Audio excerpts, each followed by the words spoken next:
And we're live. All right. Hello, everybody. Welcome to our fourth Hack the Crisis webinar. We've been having like a really great series talking about multiple topics that is super inspiring and definitely actionable as well at the same time. So I would like to welcome all of the audiences that are joining us both on Zoom as well as on YouTube Live. So thank you for being with us this evening. Right, and together with us today, we have like a really great panelist, which we will introduce later to talk about the new now, sustainability in the new now, in specifically two topics, which are very important and very interesting, which is on the point of view of environment and the point of view of SME and economics.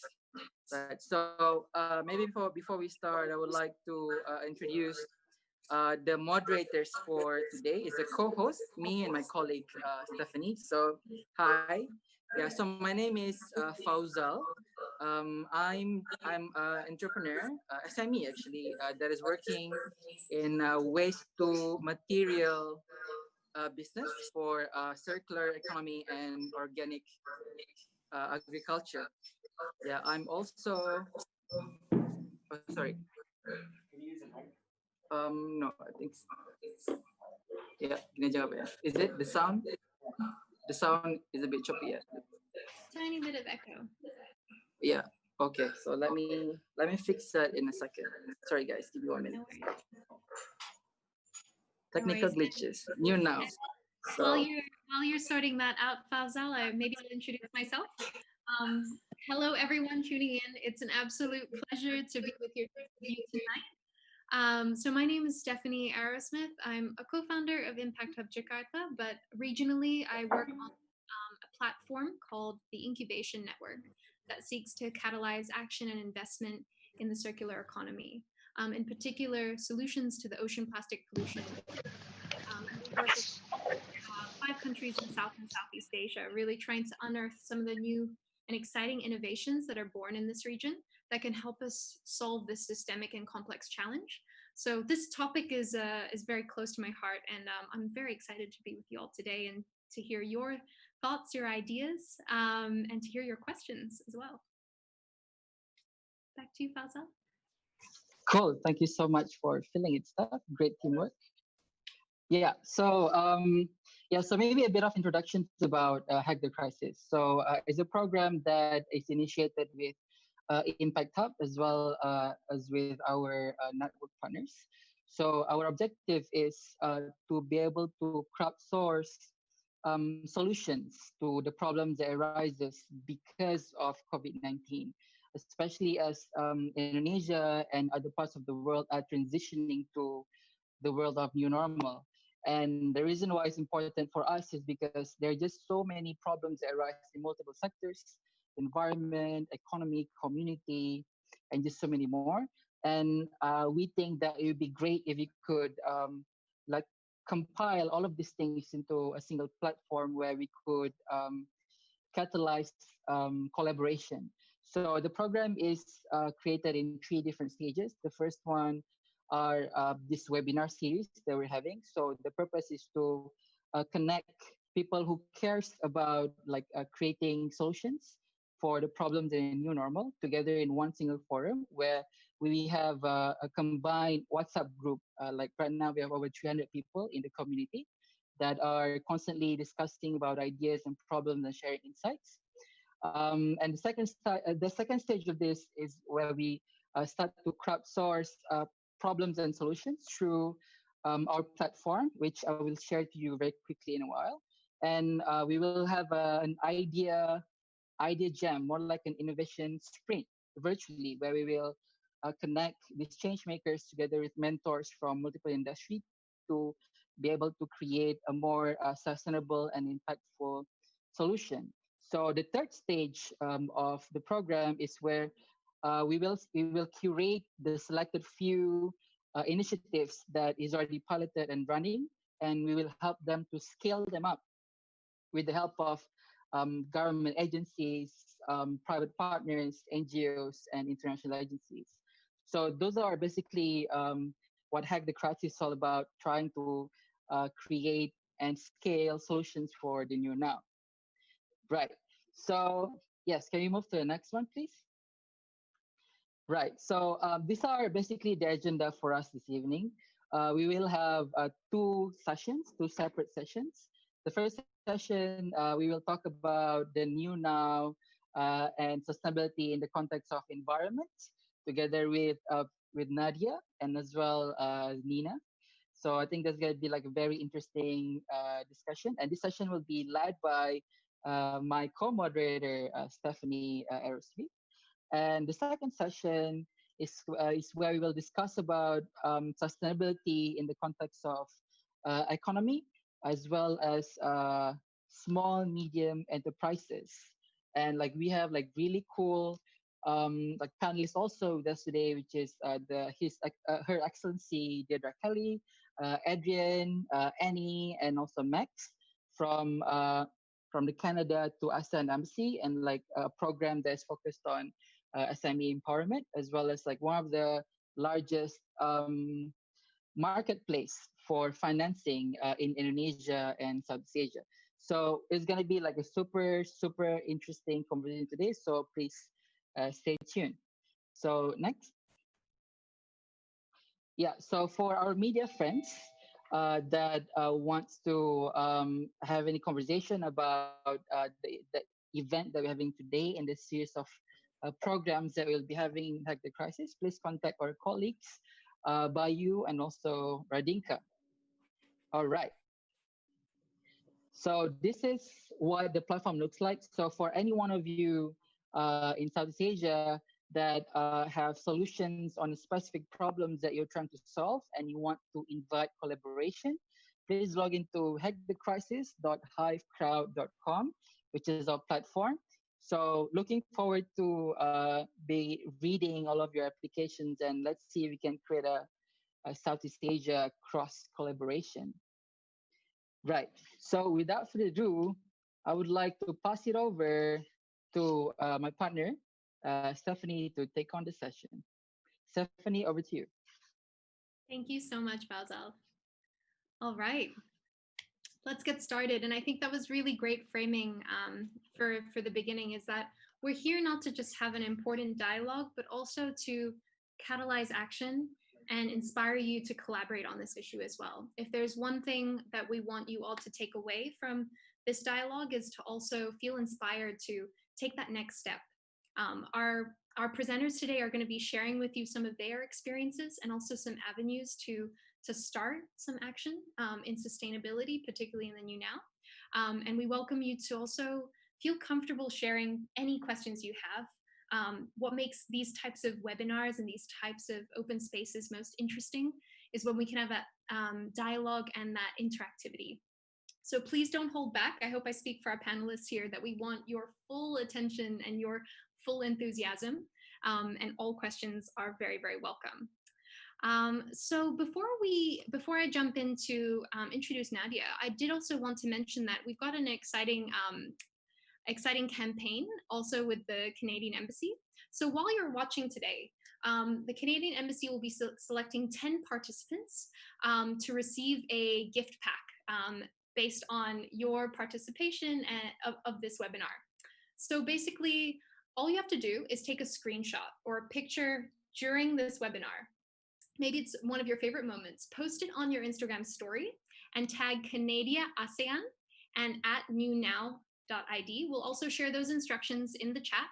And you can stand a chance to win a notebook, a tote bag, and of course a metal straw kit. So all you need, all your sustainability essentials that you need. So I just wanted to share that while you're watching this, we want to hear what you're taking away the most from this session. All right, without further ado, next slide, please. Wonderful. So I'm very, very excited to be introducing to you Nadia. We had the chance to have a quick catch up before this webinar, and I've just been so inspired and blown away by all the work she has done to highlight the causes and issues in the circular economy, in plastics, in the environment, to do so with so much grace as well, and to also be actively championing so many causes here in Singapore and the region. Nadia is the UN Environment Goodwill Ambassador and is based in Singapore. But Nadia is actually Indonesian Australian, so similar to me. We have a lot in common in that sense. And we're going to hear a bit more about her initiatives in the region, and also her passion for this issue, to inspire some action for us to go forward. And so without further ado, Nadia, I would love for you to introduce yourself in your own words, and also give us a bit of context around your journey. How did you end up here? And then we'll go lead into a discussion from there.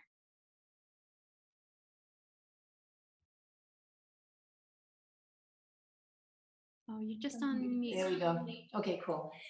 Hi there. Hi, Stephanie. Thank you so much for the introduction, and thanks to the Hack the Crisis guys. I think this is an incredible initiative, because I think one of the most important things that we can do as a community is come together and have very different minds looking at the issues that we have at hand. Okay, so how did I end up here? That's what you're asking, right, Stephanie? So the reason I do what I do, and the reason that I've been doing what I've been doing for so long, first and foremost, is because of my mom. My mom inspired me, and she talked about these concepts when I was a kid, and she lived a certain life, and so that planted the seeds in my mind at a very young age. And so that's something that I would encourage all mothers, all fathers to do, is to really start to talk about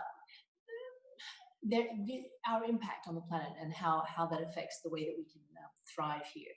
The second is because I'm a mom, and I've got 3 kids, and for me, I wouldn't be a responsible parent if I didn't do everything that I could in my very limited capacity. I'm not an environmental scientist. I'm not, I didn't study environmental law. I didn't study biology or any of those things, but I'm using my platform and my voice and my curious mind and my conviction to continue to do what I do, because otherwise I wouldn't be able to put my head on the pillow at night. So that's why I do what I do.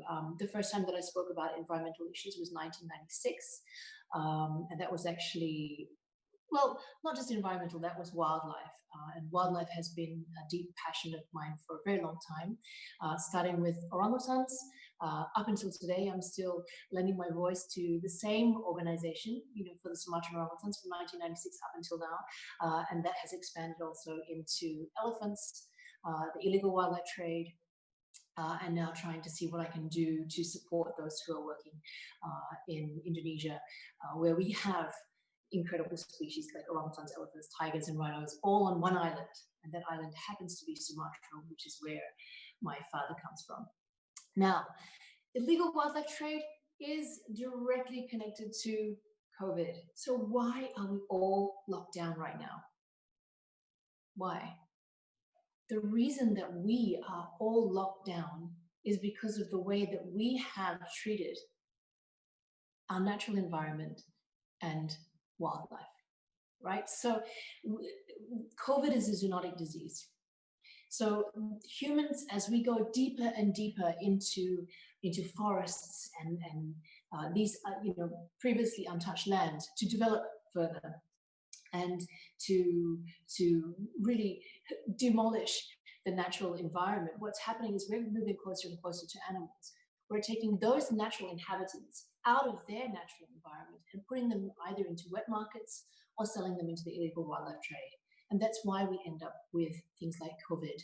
Okay, so we need to really change the way that we interact with our natural world to be able to find a way that we can actually continue to survive as a humanity. Now, demand absolutely needs to be addressed. Okay, I know that this is not a topic about demand is not really what we're talking about here, but COVID is all about demand, and so that's and the illegal wildlife trade, which is why we ended up where we are. And if we don't address the way that we do this, okay, we're going to see a rapid increase of such events, and then on top of that, we'll have all of the issues around planetary systems collapse and climate change on top of that. Now, nature is sending us a very loud message, okay? And our response to COVID will determine the way, whether or not we'll be able to save our humanity. If we as a humanity cannot respond to COVID seriously, how on earth will we tackle climate change? If we are too concerned about our own comfort and desires and needing to see friends and go out and hang out and not wear a mask, how on earth are we going to tackle climate change, which is far worse? It's going to be far worse than COVID, and we will have multiple layers of different issues going on in the world at the same time. This is going to directly affect us continuously, and it's as a result of our overconsumption and our lack of attention to what's been happening right under our noses, okay? And now we need to, as a human race, adjust our benchmarks of success, okay? So instead of looking at material gain as a sign of, or material assets as a sign of success, we need to look at what it is that, as a humanity, that actually gives us true happiness and contentment, right? And that is not things, it's not objects, okay? It is really about kindness. It's about moving from apathy to moving to empathy. It's really about being in touch with our emotions and connecting and being compassionate and building a really robust community. Now, I would say that over the years, I have been an optimist, because if I was not an optimist, I wouldn't be here. I would have given up long ago, but more and more I'm becoming a realist. And the truth is, what science tells us is that we're not in a good place. And a couple of years ago, I almost gave up what I was doing because with my role with the UN, I am often thrown into a room with a lot of scientists. And so I helped the UN launch their Global Environment Outlook. And then, which was their latest document on the state of the planet. And it was like a photo book, right? And I'm on stage with some of the world's top scientists, and the mood was bleak, and bleak. Sorry, I don't know if I said that, announced that clearly enough, but bleak, meaning somber, meaning not good, and quite frankly, desperate. And then not long after that, I read a book called The Uninhabitable Earth by a guy named David Wallace Wells. And this is a book that I recommend everybody reads. And again, this is all based on science. And what all of this has told me is that anything that we've done since the time of my mom, even, we haven't actually made a dent. We haven't made any progress, and we're in a far worse condition than we were, many years ago. It's quite shocking where we are headed. So it really is about one of the issues that I really do see here, and then I'll wrap it up and we can go into the Q&A, Stephanie. But I think one of the key issues that we have is we have a conservation communication breakdown. Right, so we have scientists who sit in a room and they have all of the facts-based evidence that we need, and all that we need to be able to take this seriously, and yet nobody gets to read it, nobody gets to know about it, right? There are some little messagings that come out here and there, but nobody takes it seriously enough. I mean, who is going to read a scientific document that's this thick, right? And science is amazing. Science is what helps us to set our course. But unless we steer the boat, the scientific documents and evidence is really nothing. Right? Because the scientists can only tell us where we are. We humans, we individuals, we as business owners, as parents, as humans, need to be the ones who take action. So we have a communication breakdown. We've been working in silos for so many years, so many decades. We have the scientists, we have the environmentalists, we have, storytellers, and nobody's come, it's only now that we're starting to come together, and business owners as well, and we need to do that more and more, and policymakers. Everybody needs to be in the room when we start to steer this boat, and that's why something like Hack the Crisis is so amazing, because crowdsourcing and looking at problems from various different perspectives is the only way that we're going to really be able to have a chance to even shift things. And we need to tell stories, because stories shift mindsets. And if we can shift mindsets, we can shift consumer behavior. And if we can shift consumer behavior, we can shift the way that companies do business. Over to you, Stephanie. Thank you so much for that introduction and framing around your story and what's brought you here and what you've learned along the journey. I loved how you really showed the interconnectivity behind our world and our interactions. So COVID-19 is very interesting because I think it's highlighted to us the systems that we exist in more than ever before. If we were ever blind to the systems that we're part of and how connected we are as a world, we cannot be blind to that now. And it presents a very, very interesting opportunity for us to take action. I think it's very true that a lot of expertise and a lot of great minds are working in silos, and we now have these spaces where we can crowdsource, where we can collaborate more freely.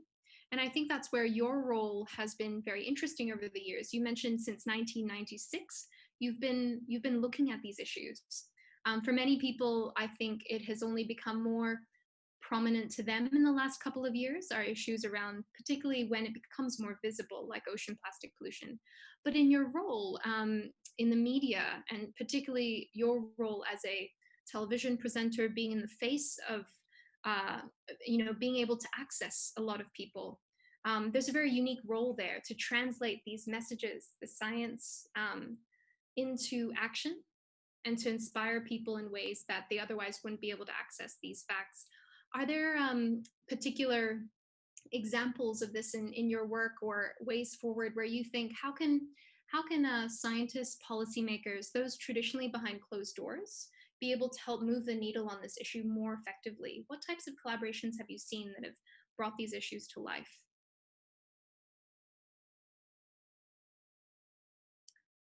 Just unmute.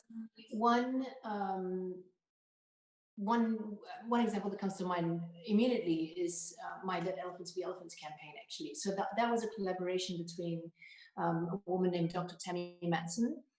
So she was the science, and she's a human-elephant conflict specialist and zoologist. And so Tammy told me the stories about what was happening with the ivory trade at that time. That was 2010 or 2011, at the peak of the modern day ivory crisis. And so that was a perfect marriage. You know, Tammy and I came together. I had an existing platform and expertise, and she already had the expertise in the science and the understanding and the connections within the elephant world. And so together we created this perfect package, and we were able to establish what were the concrete conservation outcomes that we wanted to attain, and then we worked towards that. And that campaign was actually hugely successful. So we produced a documentary for National Geographic, Nat Geo Wild and Star World, around the ivory trade. And at that time, Thailand was the largest unregulated market for ivory in the world. And so we filmed both in Thailand and also in Kenya. So we documented what was happening both in the source countries, but also in the demand countries.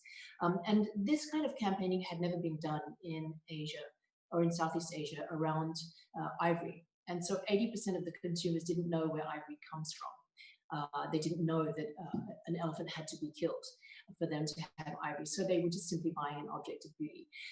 So our campaign addressed those things. It was amazing that on the day that I addressed the UN General Assembly alongside Chelsea Clinton, Thailand was one of the main sponsors of that day. And then legislation changed. And then when legislation changed, a year later, I went to Thailand and I couldn't find ivory in any of the places that we'd previously seen it. And then in the last few years, pre-COVID, I'll have to say, pre-COVID, so like last year, I was in Kenya, I think twice, and seeing the demand drop due to awareness and storytelling, and then the price of ivory dropping because the demand has dropped. And then the number of elephants being killed in Africa had dropped dramatically. So that is, I would say, a success story. In fact, a huge success. And it was one that I was a part of. So I'm really grateful that we were able to do that. But I do think when it comes to science and policy, what's really important is that, again, we move outside our silos. So I was also part of the UN's Sea of Solutions, and I was there to help launch their Sea of Solutions campaign in Thailand, and it was a room full of scientists. And everything that they said blew my mind away. And at some point, my eyes glazed over because I couldn't understand what they were talking about. And if I can't understand what they were talking about, what are the chances of the average Joe understanding, right? So, and what I said to them is, I said, I implore you, please, please find somebody who has a platform that resonates with your cause, and start to mentor them, tutor them, bring them on board, and let them be your mouthpiece. Let them be your advocate, so that they can help further the work that they're trying to do. Thank you, Nadia. And I think back to what you were saying at the beginning around this interconnectivity and connection between ourselves, biodiversity, the wildlife, and where we are and where we've landed with the pandemic. It makes me think about the importance of changing our mental models in order to change the world around us. I think often it's much easier to point at the challenges around us physically that we see, but a lot of what COVID-19 is showing us, the pandemic and the systems that are emerging, is that in order for us to change the way we behave and look at the world, it requires also a shift in our values, the way we treat one another, the way we treat ourselves, the way we treat the environment. And that's much harder. It's much harder to prescribe to a society. And if there's anything coming out of COVID-19, while we are seeing increased pressure in some ways on plastics and the environment, I hope that it can also inspire us to think a little bit differently, to connect a little bit differently. I think we're flexing our muscles a bit more than ever before around collaboration, partly because we have to, but it shows us it's also possible.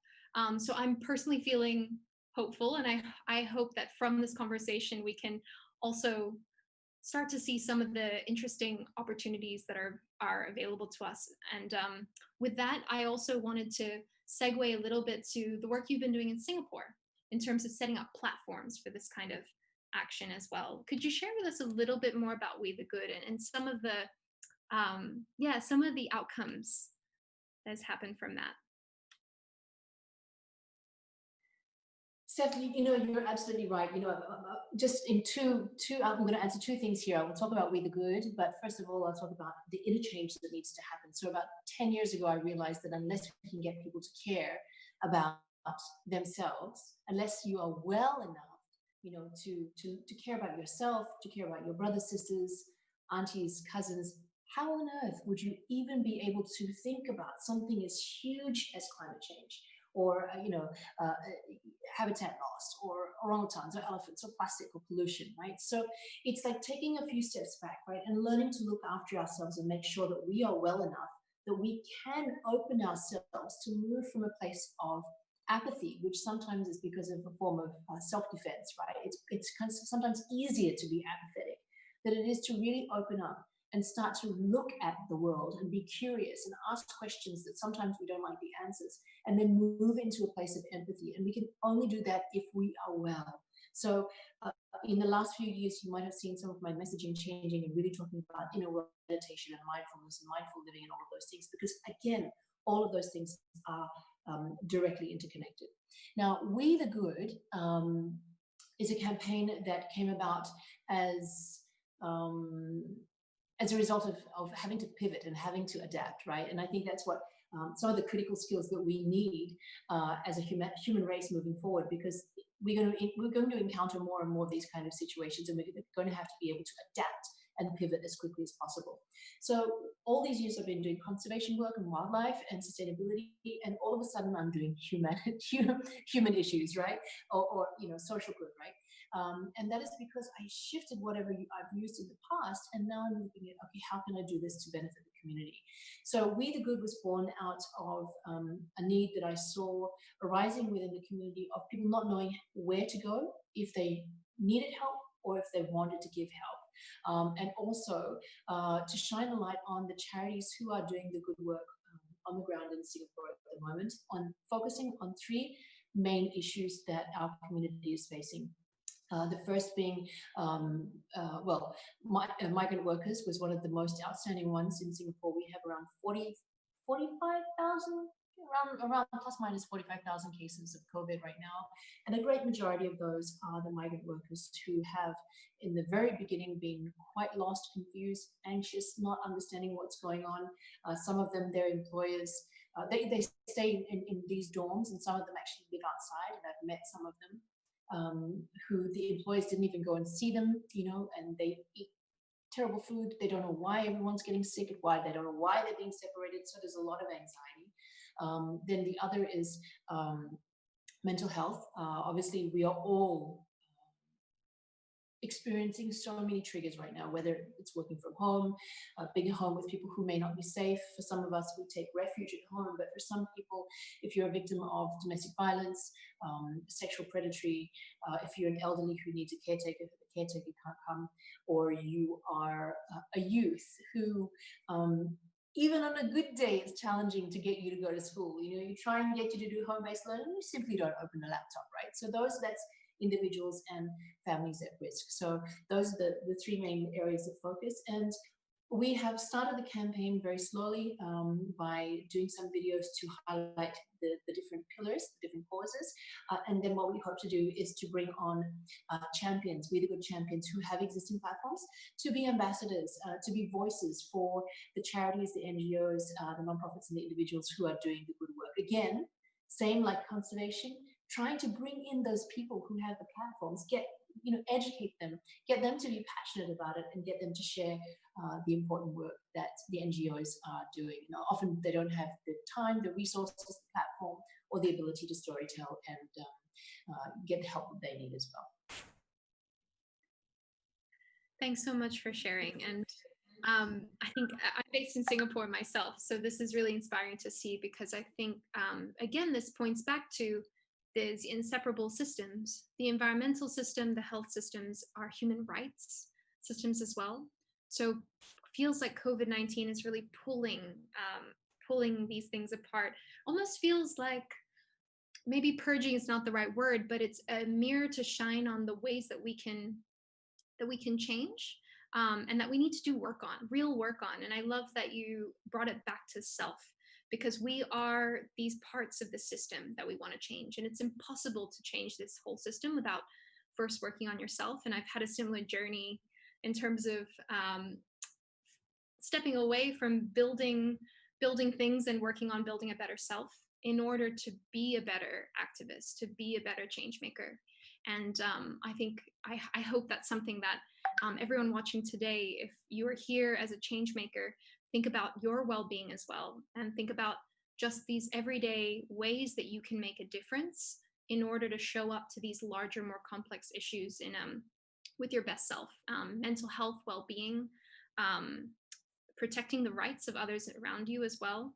And this is what also brings me to the intersectionality as well with gender equality and women's rights. And I know this is an area of passion for you as well as it is for me. And I've been seeing and noticing more the connection between gender equality and the rights of women with issues around climate change. And we know that to tackle climate change and some of these environmental issues, we cannot leave women out of the picture.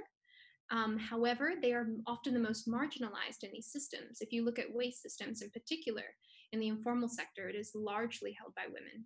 So how do we make sure that while we progress towards environmental sustainability, we don't leave women behind, and that they're part of the solution, because often they are left out of these solutions. So I'd love to hear some of your thoughts on this.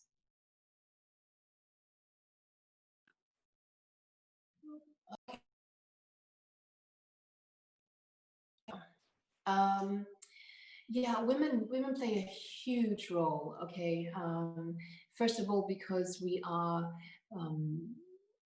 like my mom. She impacted my life so dramatically because of the way that she told stories, right? So, as a mother, we have a huge role as women in society. We have a huge role. women are the main consumers. Okay, we are the ones who consume all of the fashion, the beauty, the household goods, and we're also the most vulnerable due to for plastic-related illnesses. Okay, due to our close proximity with plastics, and also, as you mentioned earlier, waste management. Right, but the thing is that women hold the key, and that is something that we can't take for granted, and that is because women are the number one consumers, right? They hold the power. So this is their purse, right? Say this is their purse, right? They can take it out and then they can say, okay, I'm gonna put my money here, or I'm gonna put my money here. Company A has sustainable practices. Company B doesn't have sustainable practices. Well, if I choose with my wallet, this is my voting power, Company A, Company B, sooner or later has to change the way that they do business also, because they can see that consumers are shifting, and that is the power of the purse. Okay, that is the power that women have. As we are the number one consumer, right? So don't ever underestimate that. And so climate change is also a huge issue for women, and of course, as I mentioned, the illnesses that we as women are more prone to, and that comes not only from plastics, but also the chemicals that we bring into the house, the fragrances that we bring into the house. You know, we are prone to diseases that are brought about through the fragrances, which are hormone disruptors, and sometimes we don't know, and we think that we're going to bleach the house or we're going to make the house smell good, and yet we're killing our family. You know, women need to know these things. Fragrances, chemicals, all of these things, they cause various different types of cancers, and this is science. So we need to make sure that we talk about these things more and more. And also in the cosmetics industry, we inevitably also consume a lot of toxins as well. Yes, and it feels like the cosmetics and the fashion industry are on the way to listening and changing. And we play a big role in deciding which direction, as you were saying, these corporations go. And I think we have more power than we often think we do, because we feel like one small part of the system, and maybe systemically over many years we have felt less of a voice. But yeah, to all the women watching right now as well, I think this is a time where we can speak up through our actions, through the choices we make, and the power that we have in ourselves. I think there's been a couple of questions rolling in, and I've just been glancing at them. And one of the big challenges it seems like most people are facing is, how do we truly convince someone? How do we talk to someone, for example, with empathy, with understanding, and with the support for them to change their mindset if they're not there yet? How might we equip ourselves to be better advocates and really truly connect with people, to help them on the path? And I think it's really tricky if we put our minds in that position. I certainly have been in difficult positions where I'm not quite sure how to convince someone that, yes, we are living in one of the biggest environmental crises of our lifetime, and we do have the power to change. So I'm curious, Nadia, how do you approach those difficult conversations? Either at a political table at the UN, or even just with someone you're having lunch with. How would you approach that conversation? Oh, that is so I wish I had the answer, and it's something that, when I have people within my very close circle. I have like my sister-in-law, who I love to death. And we're very, very close. We're super close. And we have these conversations. And she openly will tell me that she doesn't give a shit, excuse my language, right? And no matter what I do, she doesn't care, right? And it's like, how do we move you from a place of apathy to a place of empathy, right? So really, I think having those conversations is one thing, but also addressing the underlying issues is the other. So that really comes, as far as I'm concerned, it needs to be a multi-pronged approach, but I think education is something that's really critical. So if we can change the way that our education systems are, or adapt our education systems to include a curriculum that looks at kindness, empathy, compassion, self-curiosity, regulating emotions, and all of those kinds of things. That gives kids the tools to do two things: to be able to move from that place of apathy to a place of empathy. Because if you have a curious mind that is well supported emotionally, they are able to then grasp these bigger issues, right?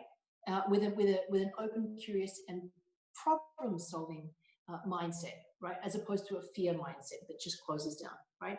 If you can teach adaptation and creativity as part of the problem-solving process, then you'll have kids that are more able to find these solutions without getting stressed again and shutting down, right?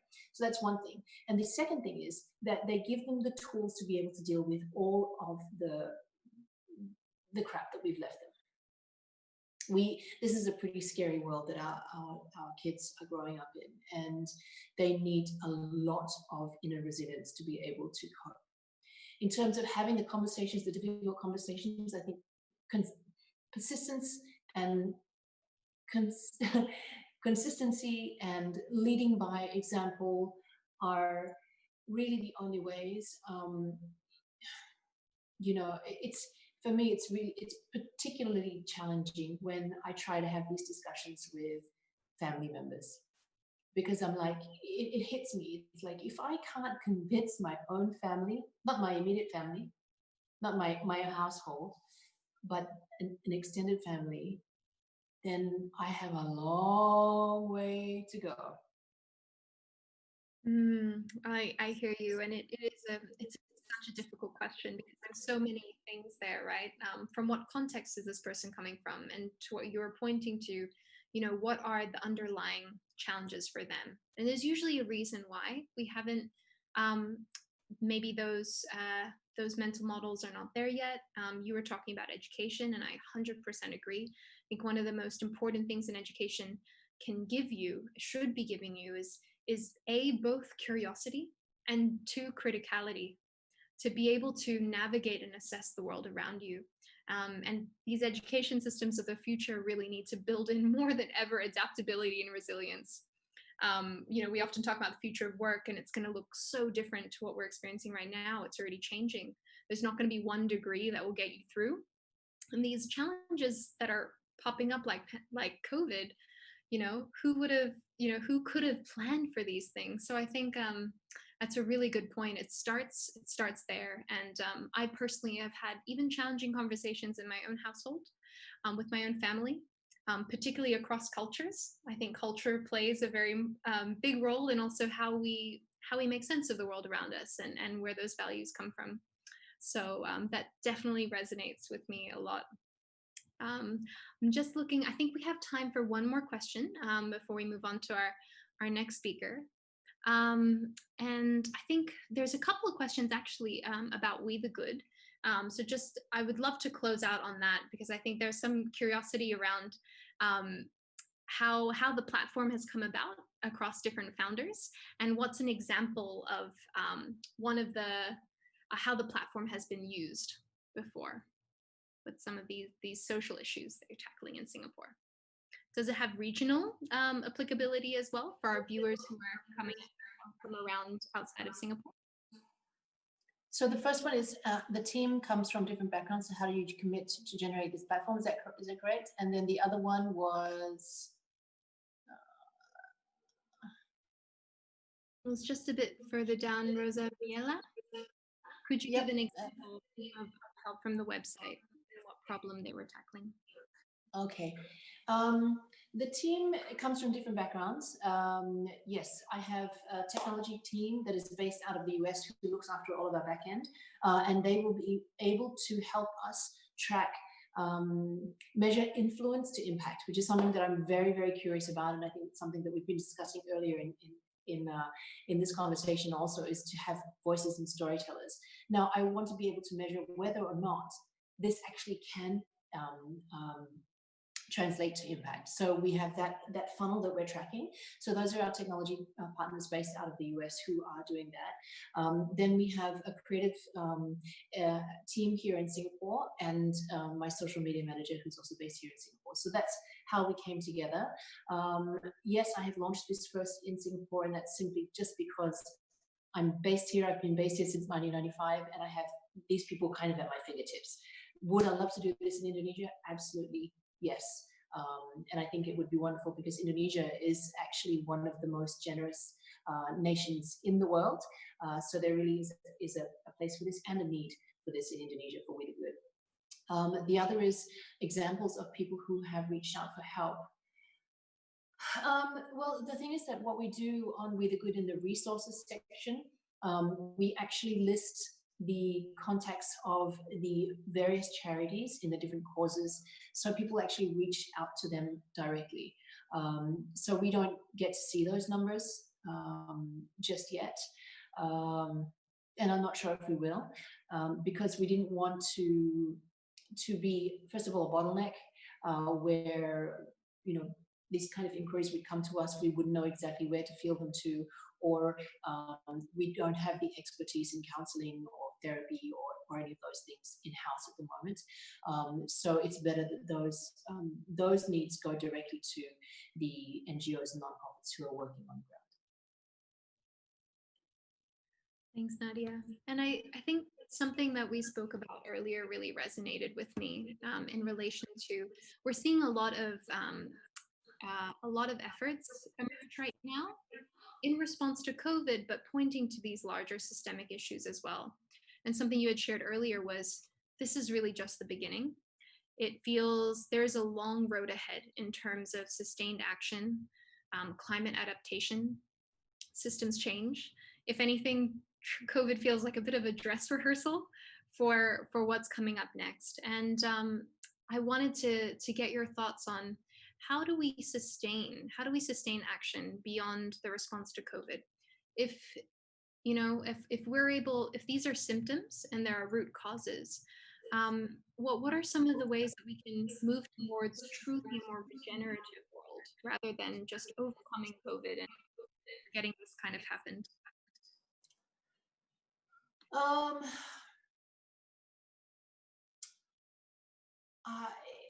I guess it goes back to something that I mentioned earlier. I might have mentioned earlier, but really talking about how if we cannot navigate COVID mindfully, we really don't have much chance for negating these much bigger planetary system collapses. How do we sustain? This goes back to well-being. As much as I talk about the next generation and education and having those skills of kindness, empathy, compassion, self-curiosity, and all of those are the things that we as individuals need, because the problems are going to get bigger and bigger. And the only way, I mean, aside from incredible shifts in the next 1 to 2 years, like massive shifts on a government global level, we are still going to see this level of disruption. And we have to work on our own minds. We have to work on our own ability to shape our inner reality, because our outer reality is going to be so distorted and depressing. So we have to be able to build our own inner toolkit for resilience, adaptation, coping, and finding perspective. And I think one of the most amazing things that you can do in these times is find perspective and find purpose. So just for an example, when COVID happened, lockdown happened, everything was like going crazy. It took me a while to adjust. It took me a week of like, who am I if I'm not this person that's traveling the world and speaking on stages and, like working, into the jungle or, like in Africa or whatever, right? Who am I if I'm not that person? And then I just had to adapt and like look at solutions with COVID and all of that, those kinds of things. I forgot what my point is right now. Yeah, I think I lost my train of thought, but really what we need is those tools to be able to shift and think creatively without being overwhelmed by what's happening in the world. Mm. Because we are going to be overwhelmed. 100%. And I just love the way you framed that inner toolkit. If there's one thing that, you know, viewers can take away from right now, taking a bit of time to reflect on, do you have the tools you need to care for yourself so that you can show up well for these challenges in our world, our shared world, and everyone playing a role. That's something that you also highlighted as well. Activism is not just reserved for people who are in positions of power, but it's each and every one of us as well. And I think to your final point, it actually resonates with me a lot. COVID has forced us maybe to look inwards in ways that haven't been so comfortable before. I've certainly struggled with identity crises, multiple over the 3 months of lockdown. And reconnecting to purpose is one of the best ways to strengthen that sense of resilience and get to know your toolkit. So I think that's what a wonderful way to close out that discussion. But I'll hand over to you again. I remember now what I was getting to. So, so when COVID happened and I was like a bit lost, it was when I started We the Good and I gained some perspective about what people are really going through on the ground. That helped me in my own mind. And the other is that it gave me purpose. And so I would wake up every day and I had purpose and I had perspective, and I just needed to remember to incorporate a sense of humor and a sense of joy, because the work that we do can be so serious and sometimes we feel guilty about relaxing or taking a break. But unless we are well, and we can't be well unless we inject some joy and some break and some play, because we can't give what we don't have. So it's about perspective and purpose. So the harder things get, the more you have to give, because then the more you'll be able to cope. 100%. Thank you so much. And don't forget to be silly, everyone. It's such an important part of the toolkit as well, is to be able to connect, laugh. And I love how you transform the opportunity to look also really locally. I think a lot of us think of grand global challenges and think that we have to, you know, there's a lot that we are doing, but it does offer that perspective, doesn't it? So we're gonna move from regional and zoom in a little bit more on Indonesia, and I'm gonna introduce our next speaker. So so we're going from regional, and we're gonna zoom in a little bit on Indonesia, as I mentioned. It's a pleasure for me to introduce you, Nina van Tulom. She is in the Netherlands right now, zooming in over there, where the weather apparently isn't so great.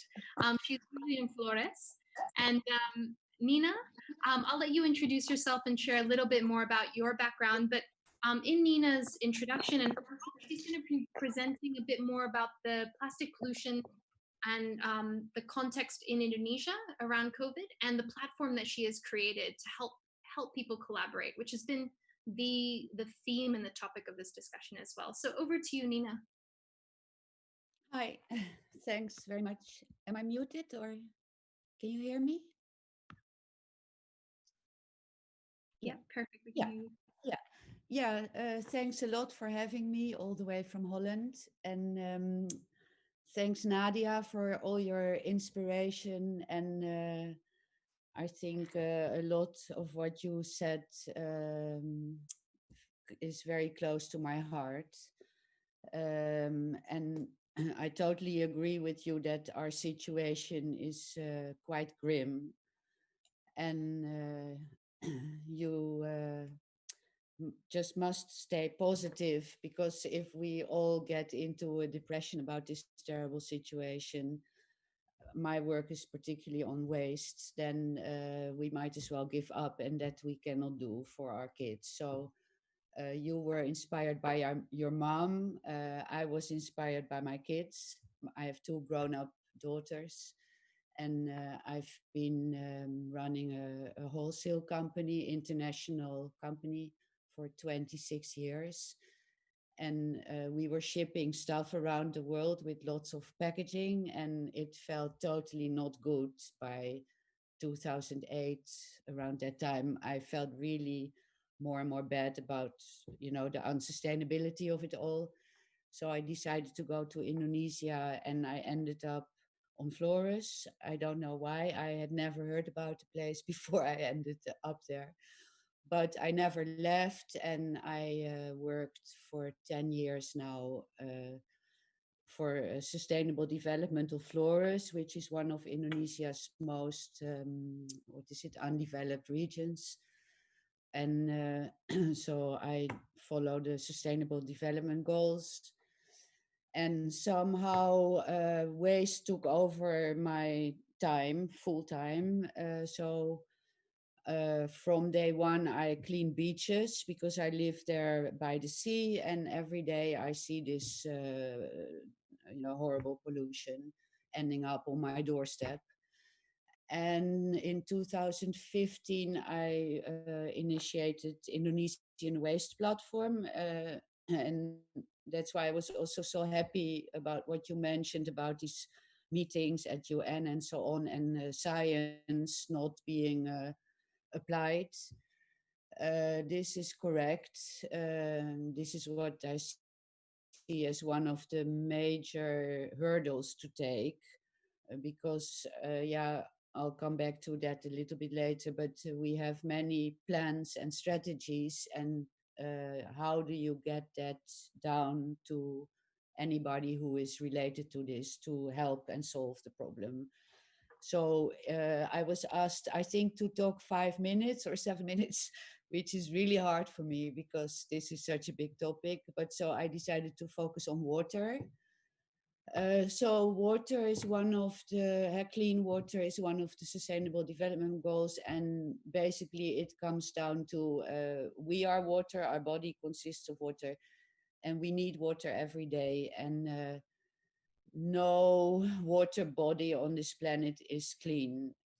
Almost any water body has been tested, and it's all polluted. And I'm not just talking about plastic pollution, I'm talking about pesticides, herbicides, deep sea tailings from mining, and any kind of drugs, which are flushed through the toilet. So our water is totally polluted. And this I see as one of the biggest threats, together with climate change, because we all need water, and climate change is also putting a pressure on the fresh water source.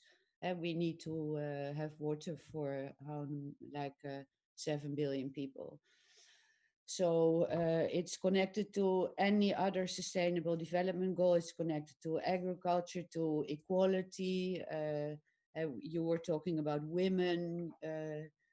It's a big burden for women every day to carry water and find clean water, cook their water, and so on and so on. Next slide, please. Yeah, so my focus is actually on two water bodies, because we all talk about ocean pollution, and I think rivers and lakes are very much neglected in all of this. I talk from experience. You see waste flushed through rivers every day, especially when there's a rainy season. And during the dry season, it accumulates on river beddings and so on. And it's just flushed through in the rainy season. And basically, all rivers are transporters of waste from the source where they start. And when you look at the left, at the picture below, there's a link. Later, if people are interested, they can have the slides. So there's a link. It was made by the Ocean Cleanup. You can zoom in on any area on this globe, and you just keep zooming in, and it shows you all these rivers and also the lakes. And so if you go to the next slide, you see lakes. So actually, you never hear anybody talking about pollution in lakes. Yeah, a little bit, but in the whole topic of ocean plastic, it's very much under what is it, not highlighted. So there was this one guy. You see this picture on the left. That pictures the the 25 largest lakes on this planet. This guy put them in one picture as if they're close together, but they are spread over all continents. And later, if you want to read a bit more about it, at the last slide, you also find a link with all the research which has been done about the pollution in these particular lakes. But then again, I have to put on my glasses, 117 million lakes, and yeah, most of them are also polluted, have runoff with pesticides or plastic or whatever. And basically all water from lakes, if they are open lakes, which is the majority, also eventually reaches our ocean. So next slide, please. Yeah, so yeah, I don't know who in the audience is in particularly interested in this, but waste is so, or pollution is so complicated, and it involves so many aspects. You can talk hours and hours about it, but of course it comes down to strategies and policies and legislations, and if they are there, they have to be implemented. And Indonesia is making great progress regarding the development of legislation. Actually, there was a law for waste since 2008, but the implementation was lacking. But I'll come back to that a bit later. And then a major topic, of course, is waste management, or rather the lack of it. And in Indonesia, I mean, it's in every country a problem, because 9% of the plastic ever produced seems to be recycled. So this has been going on for, like 6-7 decades since the invention of plastic. But so there is a lack of waste management at the source, collection systems, recycling technology within reach. And of course, in Indonesia, this is in particular so complicated because it's such a big country, 17,000 islands. And so plastic or another material which has to be recycled mainly has to be transported to Java, which also has its impact on climate due to transport by truck or a boat and whatever. And then to link it now to the COVID crisis, it's just aggravated in a incredible way because of the lockdowns, the safety of collectors, lack of PPE for collectors, and then a huge increase of single-use plastic also in e-commerce. Many people stayed at home and ordered their stuff in e-commerce, and in e-commerce there's a lot of overpacking. And then there are no separate waste streams for medical waste available. Yeah, hardly. I mean, a little bit. And the cost, because of that, I just read an article in India, they just doubled the price, or the cost for collection of this biomedical waste. And you're talking about masks and gloves, etc. And the whole world is littered with them. And then the next aspect is public awareness and waste literacy and environmental education. So in Indonesia now, environmental education is supposed to be introduced in the national curriculum, which is really a great step because there was none. So how can we teach our kids if they don't learn it at school from the very earliest age? And they can't learn it from their parents because they didn't learn either. No, and then one of the major hurdles is the material, the value of it, the the composition. I mean, I always post on LinkedIn and social media, do you know your packaging?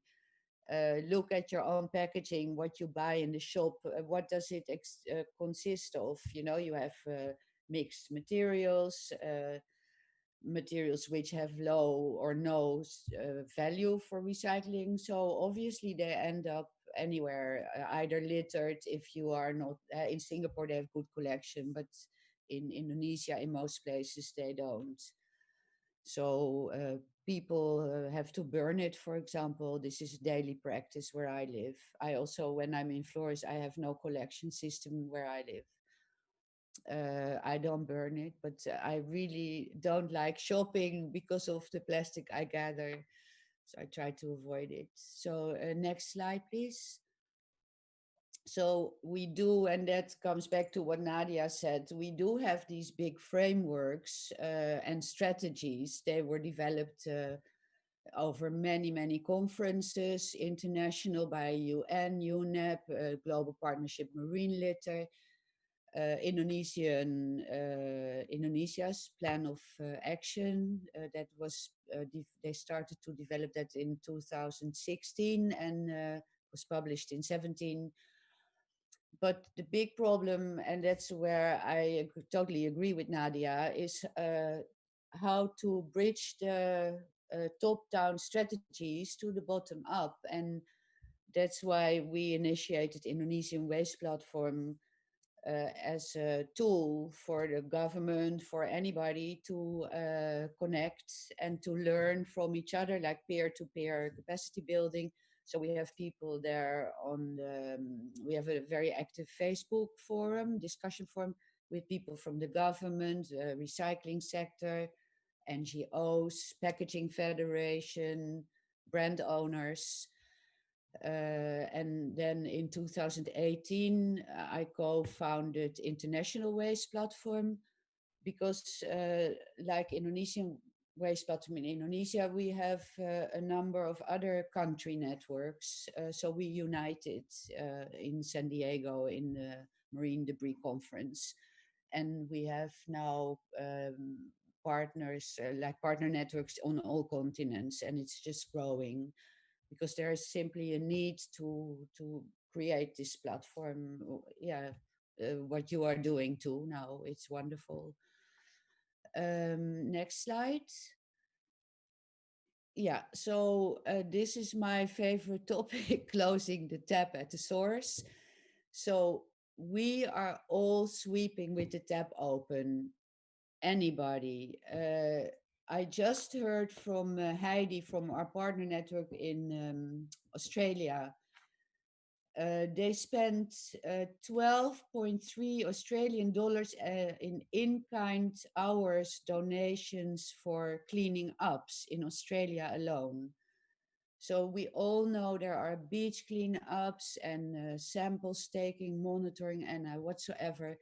But as long as we don't start at the top of the rivers and lakes, at shorelines, etc., we're just sweeping with the tap open, because it keeps coming. And so you can clean a beach. I know from experience, I live on the beach. It comes in twice a day when the tide changes, and it's just so frustrating. So we always advocate intervention upstream, implement the legislation. And it all sounds very simple. It's not, I know. It also costs a fortune because packaging has to be designed for circularity. So companies have to invest in, new packaging, basically. We have to reduce single-use plastics, and this is very sensitive because most of our economies are built on plastic, on petrochemicals. Lots of people work in with plastics, and recyclers, waste pickers, they have based their livelihood on the material.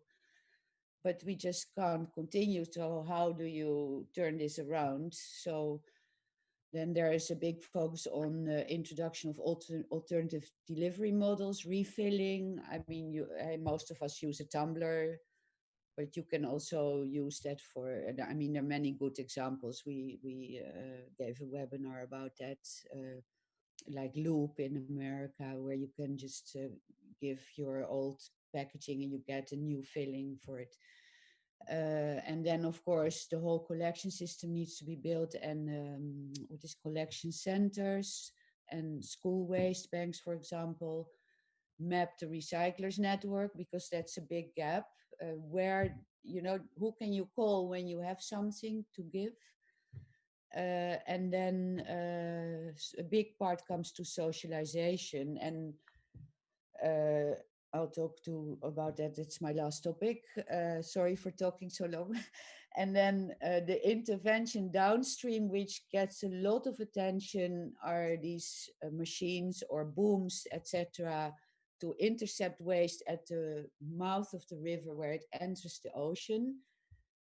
Really important, but it's just, we see it as a disaster relief intervention, because you can have these booms in every river, but it will still come and keep coming and keep coming. Next slide.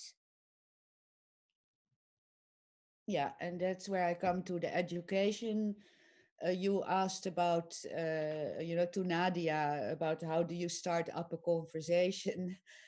Yeah, it will be a lot more easy if you have educated population who has waste literacy and who knows about sustainable consumption and production and reduction, because we simply have to reduce, because our planet cannot sustain the use, what we use. Even circular economy, I mean, we're just a growing population and we just simply use too much. So we have two programs, which I've been doing a lot of teacher trainings myself.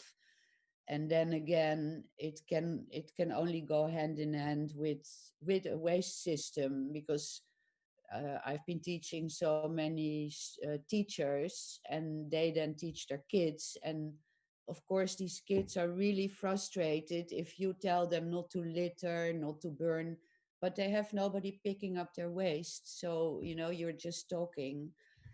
So it has to go hand in hand with establishment of waste infrastructure.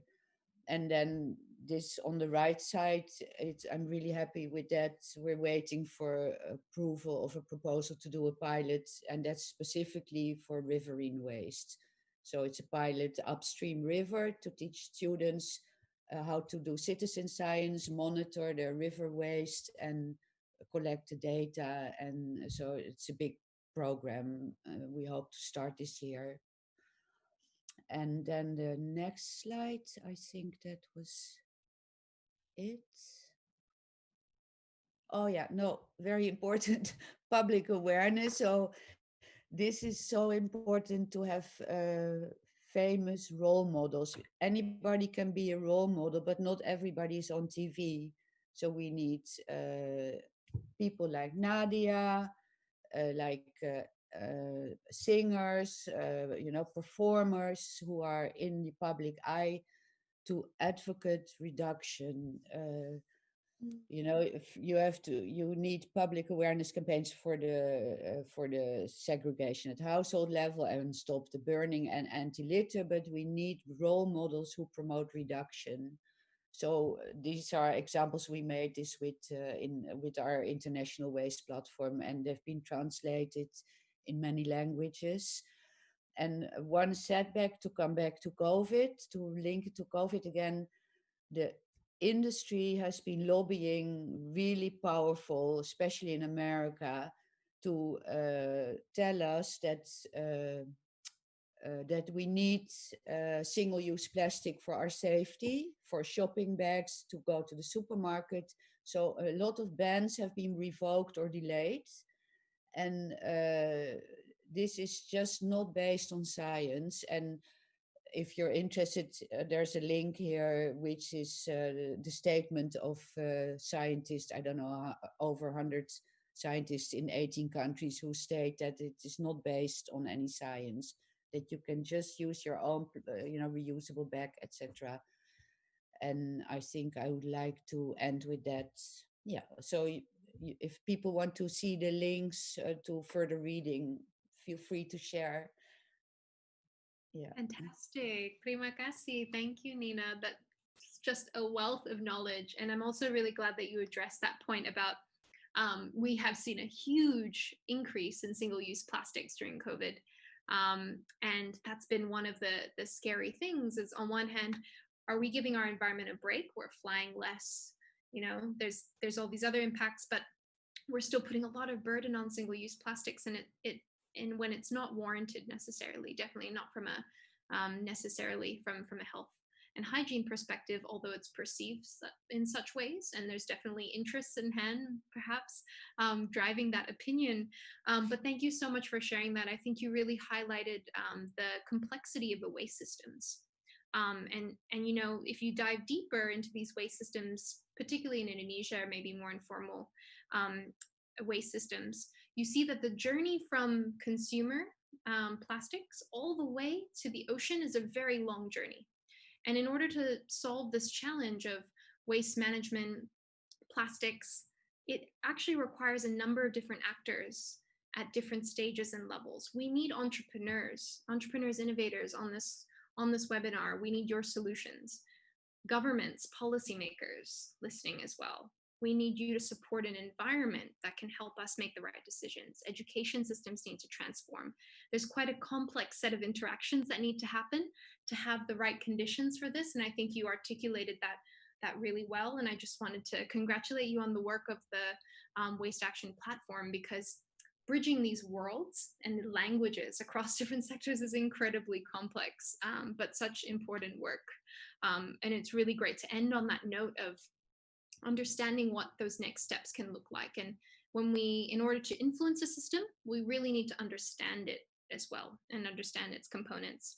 I love the tangible examples as well that you provided in terms of all of the solutions can start from all the way from redesign. How do we redesign plastic out of the system, all the way to how do we reuse and repurpose and value it as a material that can be reused again. So I do want to end there because we are running a little bit over time, but I'd like to encourage everyone to check out the platform as well, and hopefully Nina and Nadia, we can share sort of how do folks get in touch with you if they want to reach out. I wanted to make sure you both also had a chance to share maybe one last call to action. We have been talking about the anxiety of COVID and the anxiety of eco-anxiety maybe, but how do we also transform that into positive energy? If you could leave our viewers with one piece of advice, or one tip, what would that be? Me or Nadia? Let's start with first. Go ahead, Nina. Yeah. One thought, be aware, educate yourself, and educate your circle, the people around you, and try to. It starts with any person, because we all generate waste, and it's such a big problem. We can all make a difference too. That's what I said. Anybody can be a role model, and we need people who are in the view, who can set the example. But anybody can do that on their personal level too. Don't give up, and just keep going. Yeah.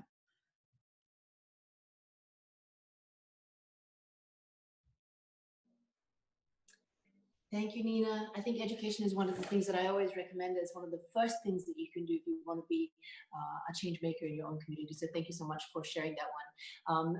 One of the things that Nina, you've been talking a lot about plastic, and just one of the things, a couple of things that I learned through launching Sea of Solutions with the United Nations is, first of all, and some of you may know this, some of you may not know this, that we humans consume a credit card worth of plastic every week, because microplastics, that means plastics, like Nina has saying, it's coming through the rivers and into the oceans. It breaks down, and so small, it ends up in our food systems, and we are consuming a credit card worth of plastic every week. And so that is absolutely detrimental to our health. Another thing that's interesting to know is that there are over 40,000 different types of plastics and chemical compounds that go into different types of plastics. So now, as a business owner, as an entrepreneur, or as a designer, instead of looking at the symptoms that we're facing from plastic pollutions, look at the design phase of how we create products. And that is like by reducing the different types or different amounts of plastic that we put into a product. So at the end of its life cycle, it can actually be repurposed. Then the other thing that we didn't really talk about is, I know we've got not much time, but I have to say this because everybody loves to travel these days. COVID has locked us down, but I'm sure there are people who are dying to travel.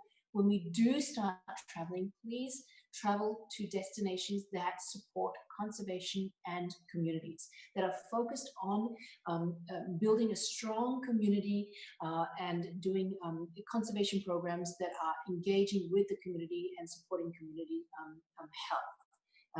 In a very sustainable manner, because please don't travel and fly to big cities and go shopping and all of that kind of stuff, because all big cities are the same, and conservation and communities desperately need our help right now. So please, when you do start traveling again, please do so mindfully. That's it from me. Thank you so much, Nina, and thank you so much, Stephanie. Thank you both. It has been such a pleasure, and I'm just so stoked, so thrilled to share this virtual platform with two incredible women. It's so nice. I've had a lot of panels lately, but I haven't had an all women's panel in a while. So it's been such a thrill. Thank you for bringing the empathy to this issue. Thank you for bringing the facts. Thank you for bringing the inspiration and motivation as well. I hope everyone listening has had a great time listening to these speakers we have, and I wish you all a great rest of your night, Nadia and Nina, rest of your day where you are in Holland, and do stay tuned if you'd like to stay for the next half of this session as well. Thank you so much. Thank you. Let's take a picture first, Stephanie, Nina, and Nadia. Great idea. Okay. Oh, shall I be photographer? 3. Yeah, so like I'll be counting down. 3, 2, 1, shoot. All right, thank you. Thank you so Amazing. much. Thank you so much. All right, My over video, you, please. Fazal.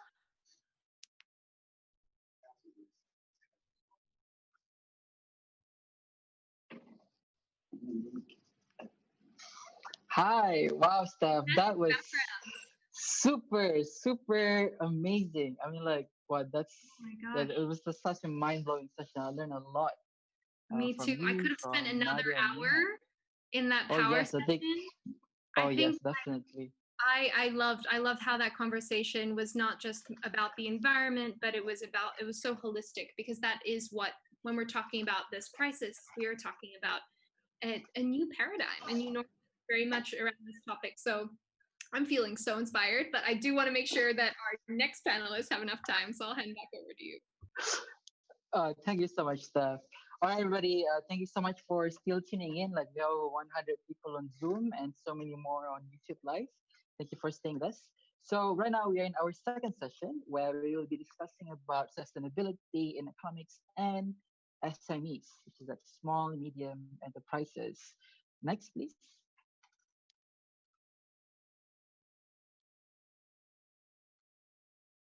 Right.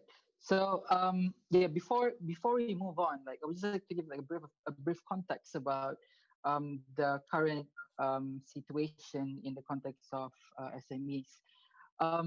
In Southeast Asia, there's around 88 to 99% of the total companies ever established are all SMEs, small and medium enterprises, in which these companies created over 50% to 95% total employments and jobs in Southeast Asian countries, in which like these SMEs contributed up to like 30% to 50% of the country's GDP.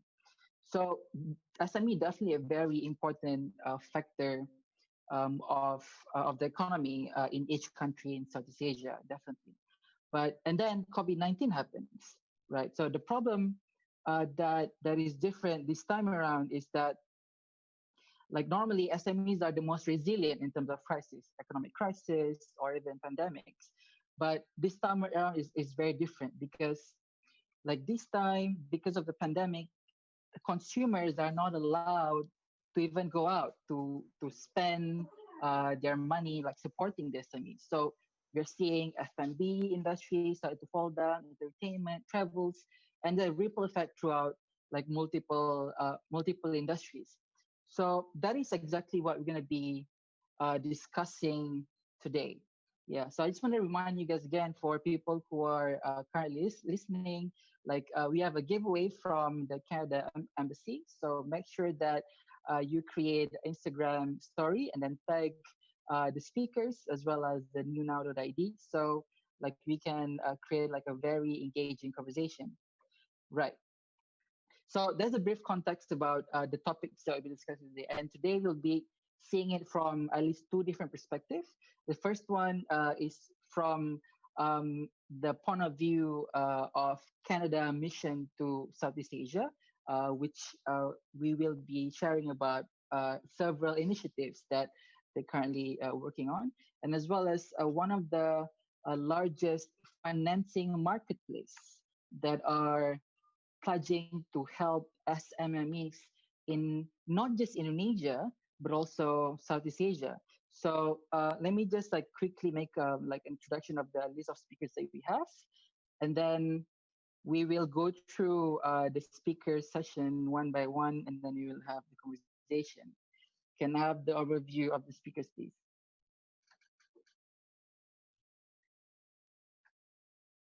Yeah. So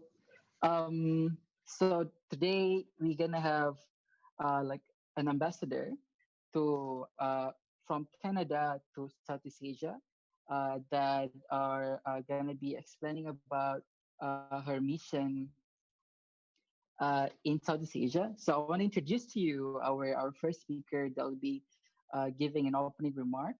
His Excellency Deirdre Kelly. She will be introducing herself as well as her current focus in the context of hi, Ambassador. Good evening. How are you doing? Good, very good. Where are you now? I am in Jakarta. I live in Jakarta, so that's where I am at the moment. And just building on the last session, I should say that the prize that we have contributed for the giveaway is environmentally friendly. So it's a tote bag that's made out of cotton that can be used for shopping, and it folds up very small, so you can put it in your pocket or your purse, whatever. And then there's also some metal straws, so to help eliminate plastic waste. So I just wanted to add that before we got into the next topic.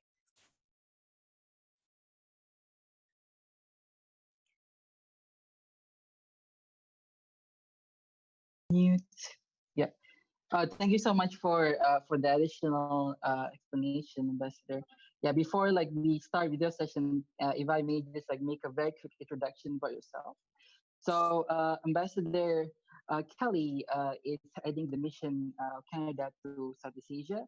Her organization under her leadership are focusing in several programs, including but not limited to environment, peace and security. And the topic that we'll be discussing today is on women empowerment, gender equality, as well as a specific focus of SME empowerment throughout Southeast Asia. So, Ambassador, we would be really interested to hear your point of view of how your organization are helping SMEs in Southeast Asia. Over to you, Ambassador. Sure. Thank you very much for that kind introduction. I would like to thank you and your colleagues at Impact Hub for inviting me to participate in this webinar session on the importance of inclusivity and gender equality and what that looks like to micro, small, and medium enterprises, particularly in this COVID era, this new now. As the world's largest network focused on building entrepreneurial communities for impact at scale, I think that Impact Hub is an important actor for entrepreneurship and social entrepreneurship ecosystems around the world, including in the ASEAN region, so in Southeast Asia. I am very happy to join you and my colleagues from the OECD who have been working on the Canada OE project on ASEAN SMEs, and that project is called COPUS. And I would also like to extend a warm greeting and best wishes to all of the participants of this webinar. I'm delighted that with this digital platform, we are able to reach many more people than we usually would. And so this evening, as everyone has gotten cozy in their pajamas, instead of watching the Real Housewives or other reality shows, hopefully they are tuned into this session to hear about important topics in the region. Maybe I can speak a little bit about Canada's support to micro, small, and medium enterprises in the ASEAN region. We have been a long-standing partner of ASEAN. So ASEAN is the Association of Southeast Asian Nations. It consists of the 10 ASEAN member states, which are the 10 Southeast Asian countries. But of course, there are many other partners that are interested in helping those countries achieve their goals for regional integration across various pillars, and Canada is one of those partners. And the area of SMEs and regional economic integration is a focus that we've had for some time. And for those people that aren't very familiar with Canada or our foreign policy and development policy priorities, something that we have in Canada that I think is a little bit unique is something we call the feminist foreign policy, or the feminist international assistance policy. And what that means is through everything that we do, we try to apply a GBA plus lens, a gender-based analysis plus lens, so that we understand the impacts or the special challenges that not only women but other marginalized groups might have in terms of the various topics that we're looking at or partnering, in this case with ASEAN. So since 2000, Canada has provided almost $4 billion in development assistance to ASEAN and its member states in order to help reduce poverty. And one of the areas that we have been particularly interested is in economic growth that works for everyone and that helps the poorest and most vulnerable, particularly women and girls. And we believe that creating jobs, decent jobs, and empowering people to improve their lives and their communities means supporting entrepreneurship and MSMEs. And that is because MSMEs are the backbone of the economies in both Canada and in ASEAN. And they account for, as you mentioned, between 88 and 99 of all business establishments. And between, let's say, 50 and depending on the stats, 52 or 97%, that's quite a big window of the total employment in all ASEAN member states. And that's significant. And I think that entrepreneurial spirit shows that there's a real drive in the people in both regions, Canada and the ASEAN region, to really make the quality of their lives better and to find solutions themselves instead of, waiting on others provide for them. And so we were happy to partner with the OECD to help ASEAN ensure that its MSMEs can be competitive, resilient, and that they have the ability to reach their full potential. And that's done in different ways, whether it's helping to create data sets and making that data available so that policymakers can make better informed decisions, or that policymakers can understand the implications of their decisions and policies. And sometimes it's more practical means, whether it's through education and providing the basic skill sets that are required to run a business, market a business, etc. So in terms of our overall strategic objective, it's so that SMEs can fully benefit from a common ASEAN market. And hopefully, when that is achieved, it will foster inclusive development and contribute to economic growth in all countries, not just the big countries in ASEAN that are making significant gains, but also the smaller ASEAN countries whose economies are still growing, that can still diversify, that are building better labor practices, etc. And in terms of the efforts, we're not alone.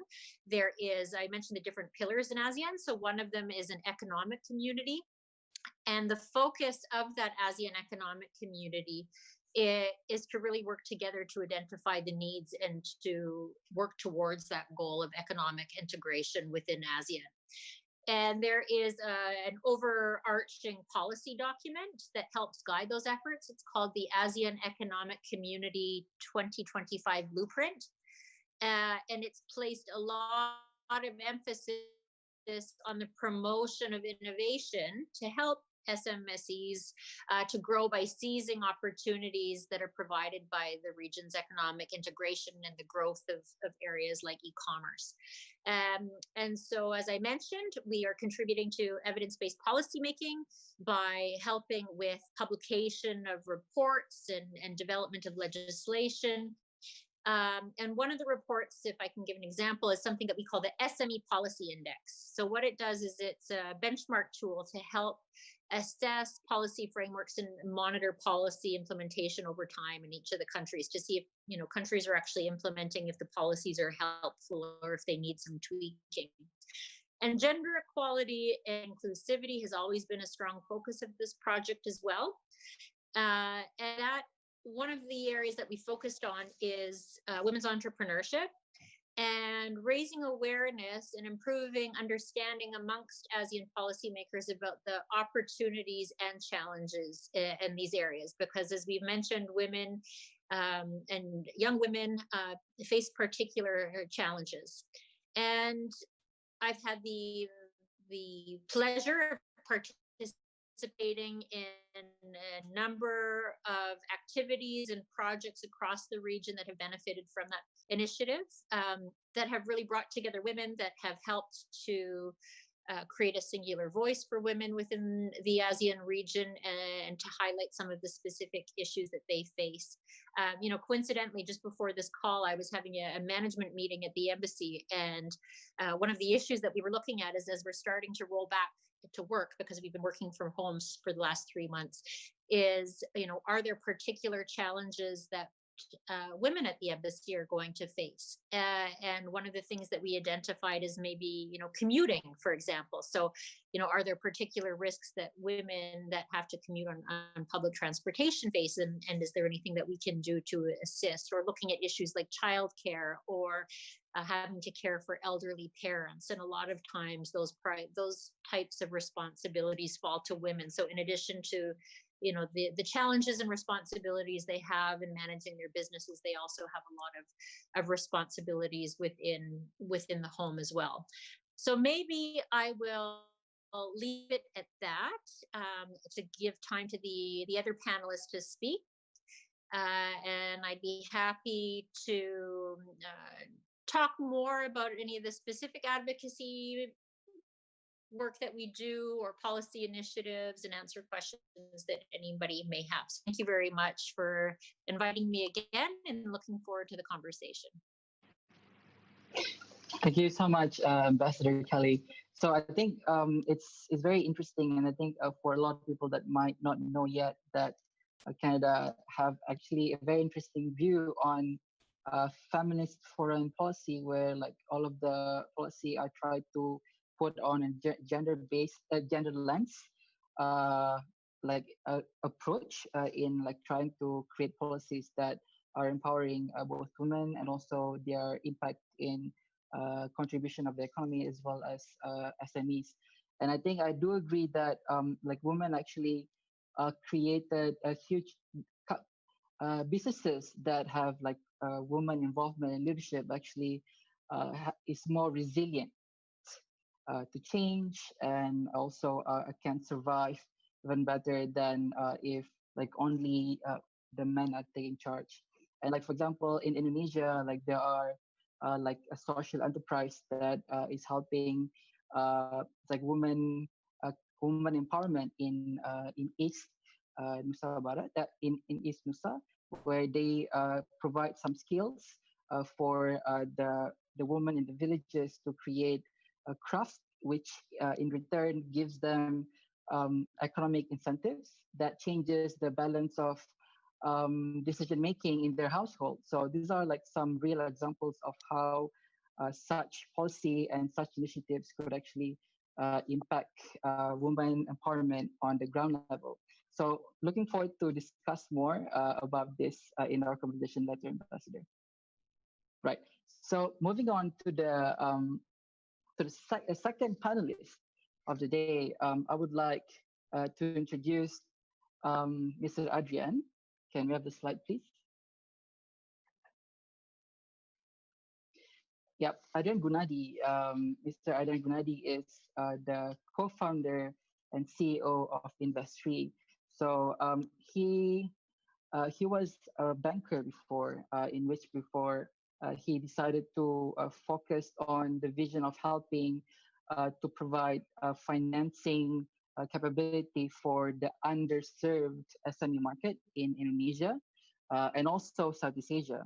So, in which he co-founded Invest3, which is a financing marketplace that started off in Asia, one of the first wave of the financial technology startup that's happening like 4 or 5 years ago in Asia. And right now, Investry also have a footprint in Southeast Asia.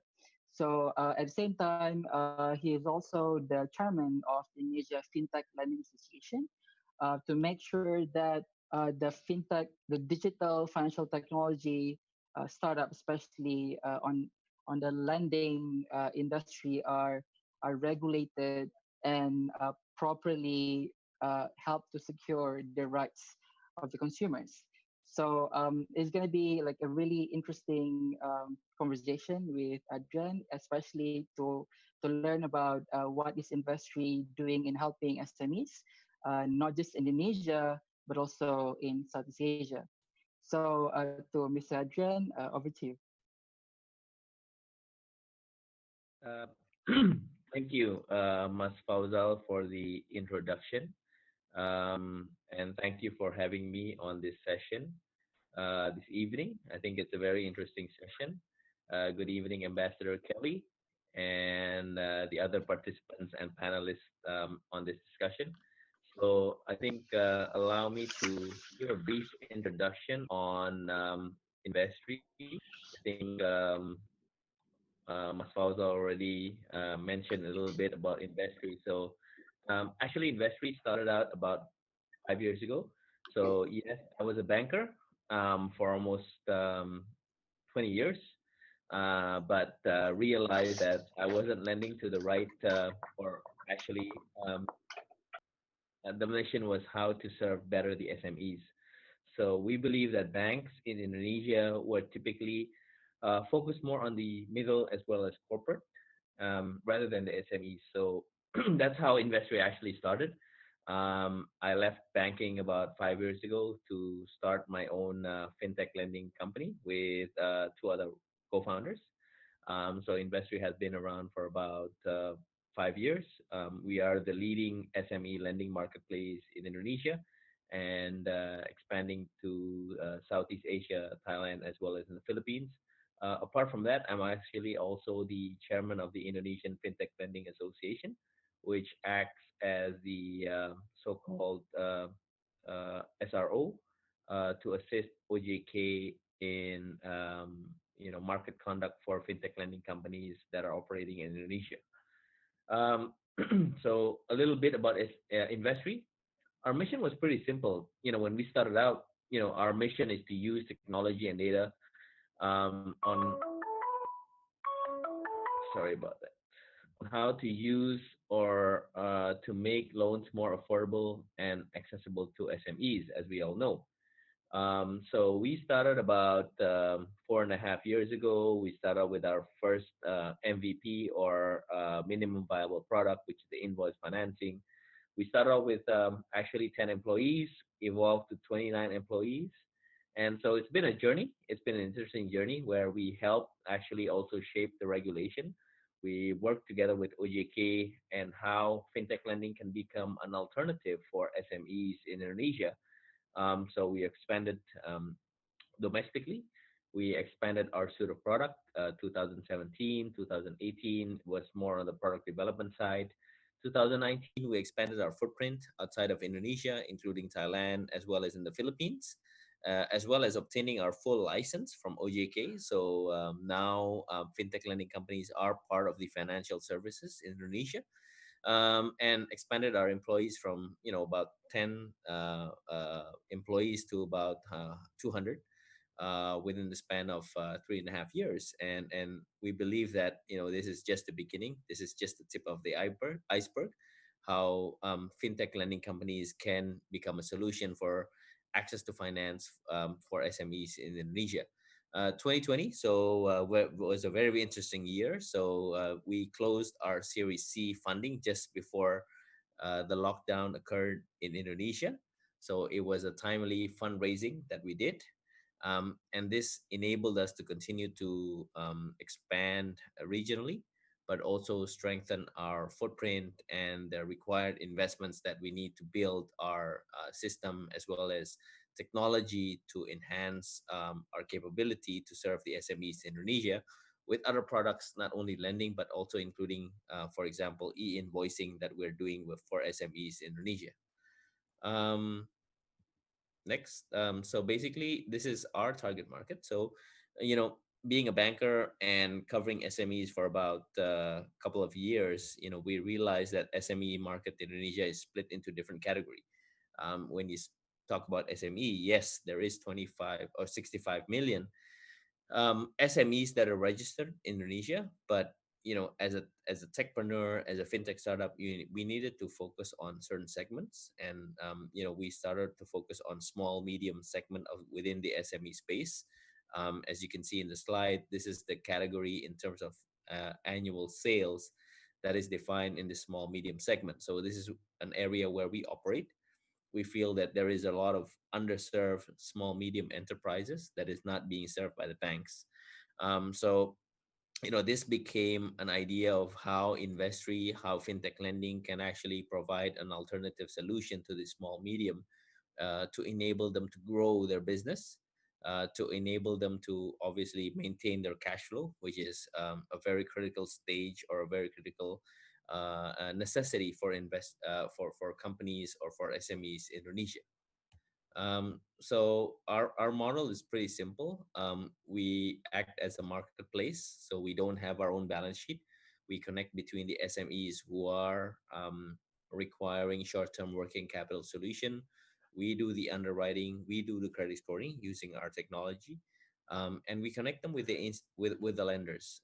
In this place, they can be institutional, or they can be actually private or retail lenders who are looking for yields. But at the same time, it is a means on how they can support SMEs in Indonesia to provide access to working capital solution. So this is the whole idea.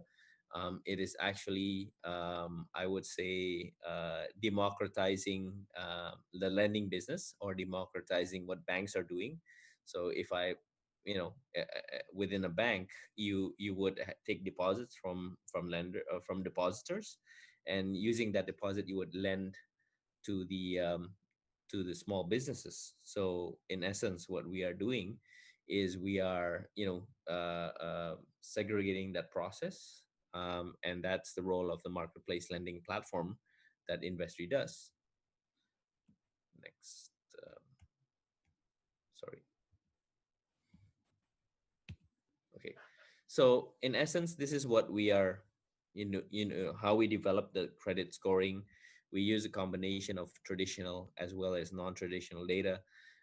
This is very important in how we get the profile of the SMEs, because not all SMEs have proper bookkeeping. Not all SMEs have the adequate, I would say, accounting data, or banking requirements that would meet the banking standards. So, as a fintech company, we're more creative. We do work with other ecosystems that we call the non-traditional data. So we work with the likes of Tokopedia, we work with the likes of Bukalapak, e-commerce companies, e-procurement, payment gateways companies, to actually get a better idea of the viability as well as credit scoring information of these borrowers. And we develop our own risk model, or risk scoring engine, would then determine the risk rating of the SMEs itself. So this is what we're doing compared to the banks. the banks typically use the traditional data. As a banker myself, I feel that the non-traditional data is not enough to get a better picture of the credit profile of the SMEs, and that's why we also use alternative traditional data, right? So I think it's quite evident how COVID has impacted these SMEs in Indonesia specifically. And so, what we are doing is how we can support these SMEs, how we can still continue to provide access to capital to SMEs despite the recent conditions. So, we believe that we've built not only the standalone traditional, what we call the fintech lending platform, but we are actually building a B2B ecosystem for the SMEs. So what we're doing is we're connecting the SMEs with institutional lenders on one hand. So we have onboarded the likes of the biggest banks in Indonesia, BRI, Mandiri, as our institutional lenders, and we're connecting them with enterprises. So we have connectivity with government entities, state-owned entities, private entities. So we're connecting a lot of these SMEs to the enterprise in order for them to be able to serve these enterprises, in order for them to open a new market. And at the same time, we're building more and more partnerships with alternative data sources such as the e-commerce, payment gateway, accounting software, as well as the logistics. So this partnership enables us to further analyze, further aggregate data in terms of these SMEs. So I think we are able to provide a more robust as well as comprehensive profile of the SMEs in order for these institutional lenders to lend. So we are a marketplace. We remain a marketplace. We don't have any balance sheet. So we do the credit scoring, we do the underwriting, we do the analysis. What's different from what banks are doing, we're combining non-traditional data. I think that's important because in any SME, the problem is always the data. They don't have the adequate data, adequate bookkeeping as a typical enterprise, which then limits their access to finance. So, in essence, we are bringing them to the ecosystem that we have developed, and the banks or the institutional lenders are able to analyze better. So sorry.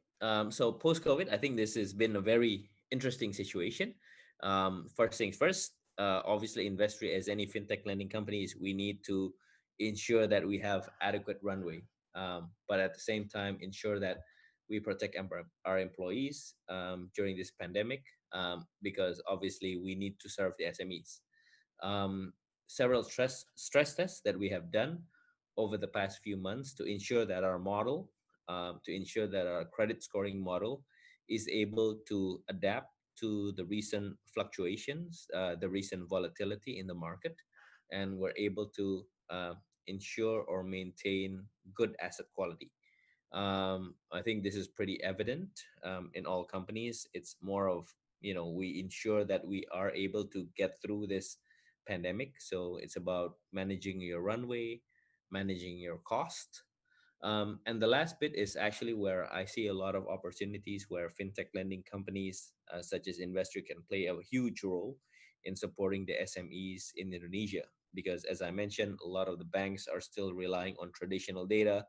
I don't think the data that they have or the capability in terms of scoring that they have uh, can be used to predict in terms of business disruption of the SMEs and how to support these SMEs during this pandemic crisis. And so, this gives us an opportunity to tell you frankly, as a company, we are capitalizing on this opportunity to enhance our presence, to enhance our support to the SMEs in Indonesia.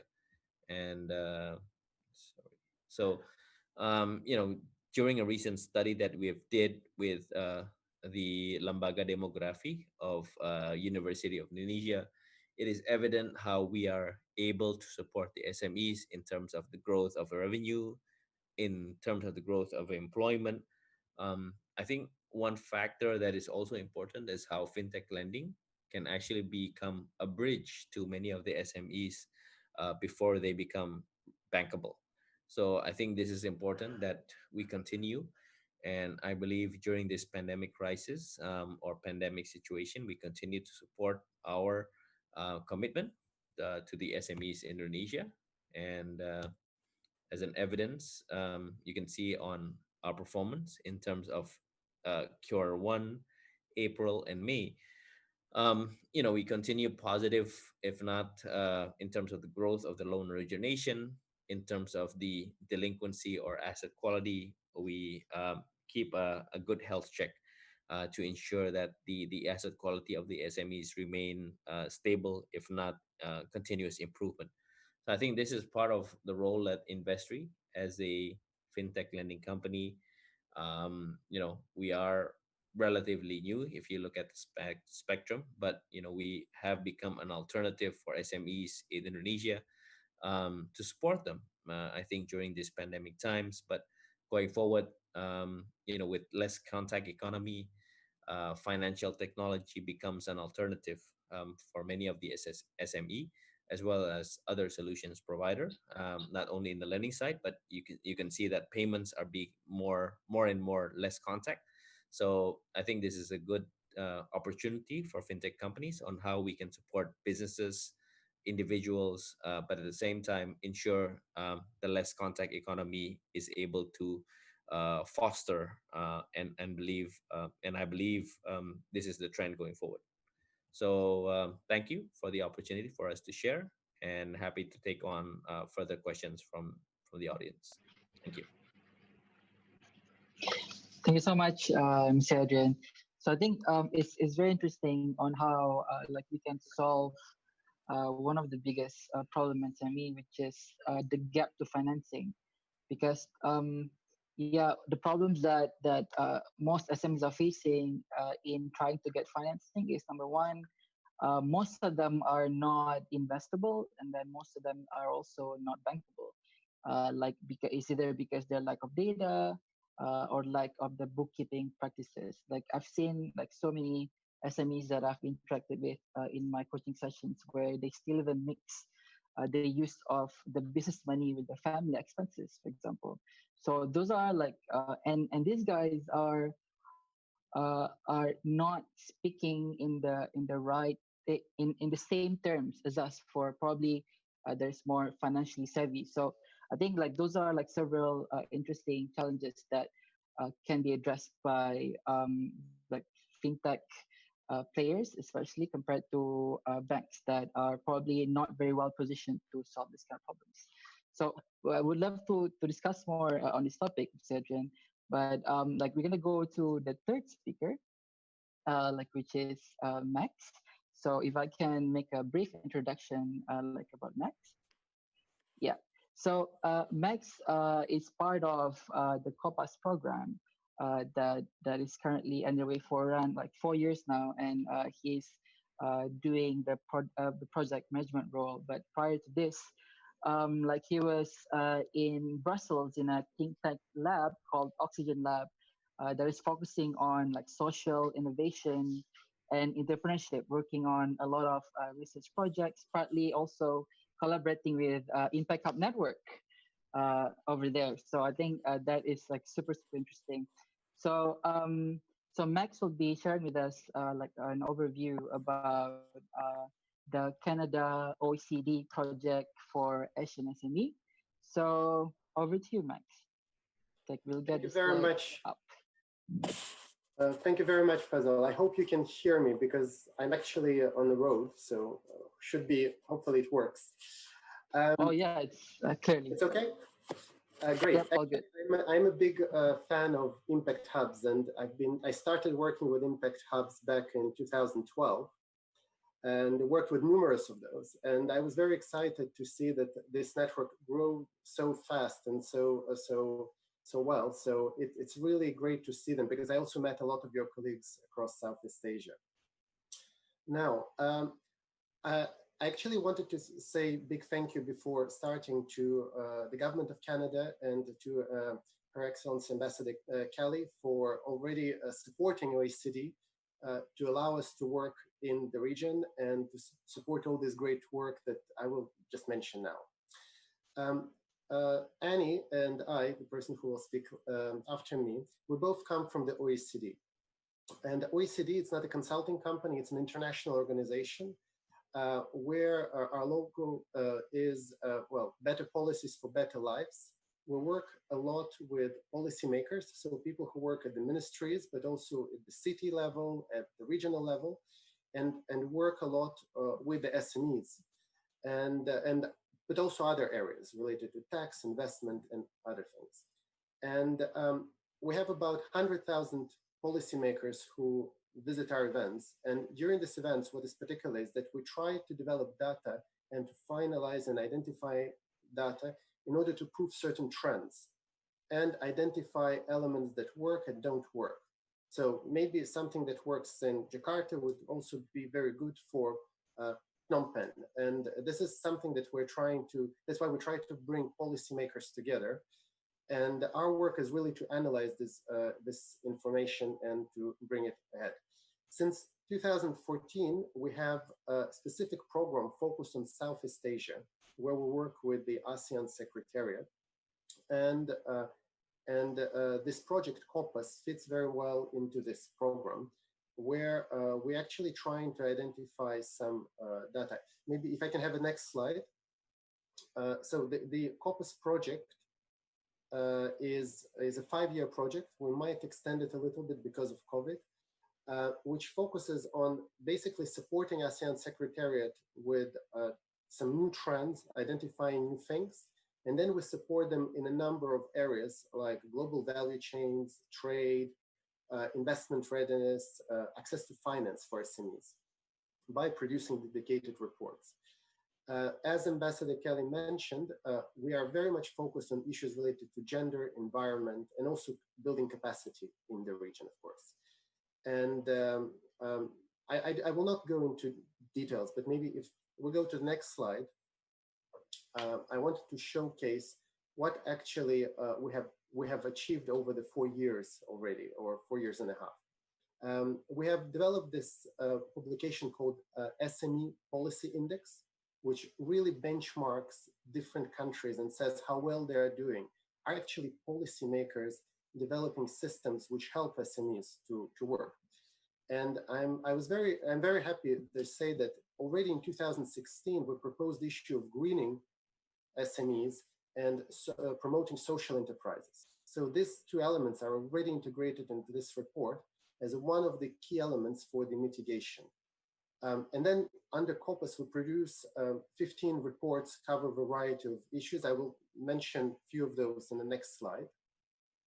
And then we try to bring this capacity to the policymakers, and we have trained and made different policymakers in the region meet together and discuss issues, and we have counted over 2,000 of those policymakers. And then we help to develop ASEAN guidelines, and those are the guidelines which actually put some elements which are very important in order to make life of SMEs easier and easier to function. The one that we are working on this year is specifically focused on startups. The year before, we focused on formalization of enterprises, what governments can do to make it easier for them. If we speak about COVID and some elements which relate to this session, the slide that you see integrates 3 concrete outputs. First is the Strengthening Women's Entrepreneurship report, where we have a lot of data. For example, when we speak about women in entrepreneurship, we know that they actually are as successful as enterprises which are led by men. So there is no problem there. But very often we know that they are very often reliant on self-financing. They have lower levels of capitalization. They have often issues running a family on top of running a business, having 3 kids or maybe more. And generally, they are very present in lower profitability sectors. So it makes them a little bit more riskier in issues related to COVID, for example. When COVID happens, they have less cash in the bank account compared to many other mentioning. And we have all this data actually in numbers. Another document is the enterprise responses to COVID in specifically, which is a publication which was launched a very few days ago. And I will not speak about this because my colleague Annie will present it and speak about this. Another one is this ASEAN SME Policy Index. And I mentioned there is a dedicated chapter on greening enterprises, and we provide concrete policy recommendations on what policymakers could do. One concrete one is that policymakers should explain in better terms of how you can make greening or waste management practices more interesting from the point of view of efficiency or productivity, which can explain to the companies how to make these things work. On the next slide, you can find a web page with a number of other reports that we have developed. So this is not something I'm going to go through. I invite all the participants to check in. We have developed actually a dedicated SME policy document also for Indonesia, which was launched a year and a half ago, which is still very actual. And the government of Indonesia inspired its midterm strategy based on that document. Now, we have a lot of practitioners here, and I realize that I'm speaking about reports. The question would be, what all these things happen? What do they do? Well, actually, the good thing about it is that we try to bring newest concepts to policymakers and tell them what they can do to make your life better. And specifically speaking about the more inclusive and more just society, where currently I'm co-writing a publication which we will publish soon, which speaks about how governments can apply more theoretical concepts. Like, for example, Kate Raworth from UK, she created this amazing dawn of theory. And I'm very happy to see that after COVID crisis, City of Amsterdam actually adopted this theory as its official strategy for the post-COVID period. So you see, that's where this reports become more concrete. And this donut theory, it combines, for example, all the elements of the SDG related to improving living standards. They're inside the whole, while all the environmentally related issues are outside. And the idea is to develop policies and indicators that are between those, which creates a form of a donut. So this is something that policymakers can do, and we help them develop the relevant indicators. If we speak about social entrepreneurship, it's an area which is very dear to my heart. We also know, we don't have data on that, that it hugely helps to absorb the crisis. So for example, during the COVID crisis, we know that many of the social economy actors and social enterprises help the hospitals because it's what they do. Moreover, they help you to take away some elements which will make this crisis worse. For example, by integrating people who are a little bit sick, helping them to reach their activities. But then where they're really very important, and that's where it's important for policymakers to support social enterprises, is that they help public sector innovate. There are a lot of very innovative concepts related to social innovation, and which can help to transform society to a more just and more sustainable future. And that's where policymakers should really pick it up, and that's where you as entrepreneurs should more speak about what you do. And on our side, we're trying to gather this data, digest it, analyze it, and present it in a way that it's easy for policymakers to act. So I stop here. I realize we're a little bit short in time, but I'm of course very happy to answer the questions, and I guess my colleague will also be able to brief you a little bit more on the specific details of one. Max, thank you so much for the explanation of the initiative at COPAS. But like, if I may summarize, it's basically like compiling study and data, and then like put them into recommendations into a research paper in which this research like will help policymakers to create policies within their domain, both on the country level, provincial, or even like city level, that at the end of the day, hopefully are helping SMEs in thriving, surviving, and staying resilient over across of multiple industries. For example, social entrepreneurs, and then like waste in the greening economy. So yeah, so for our audience today, so if you guys want to learn more about like this data, information, and best practices, make sure that you guys visit oecd.org and then like read it for yourself. So we're gonna have more discussion about that, Max. But thank you. But so next we're gonna go to Annie.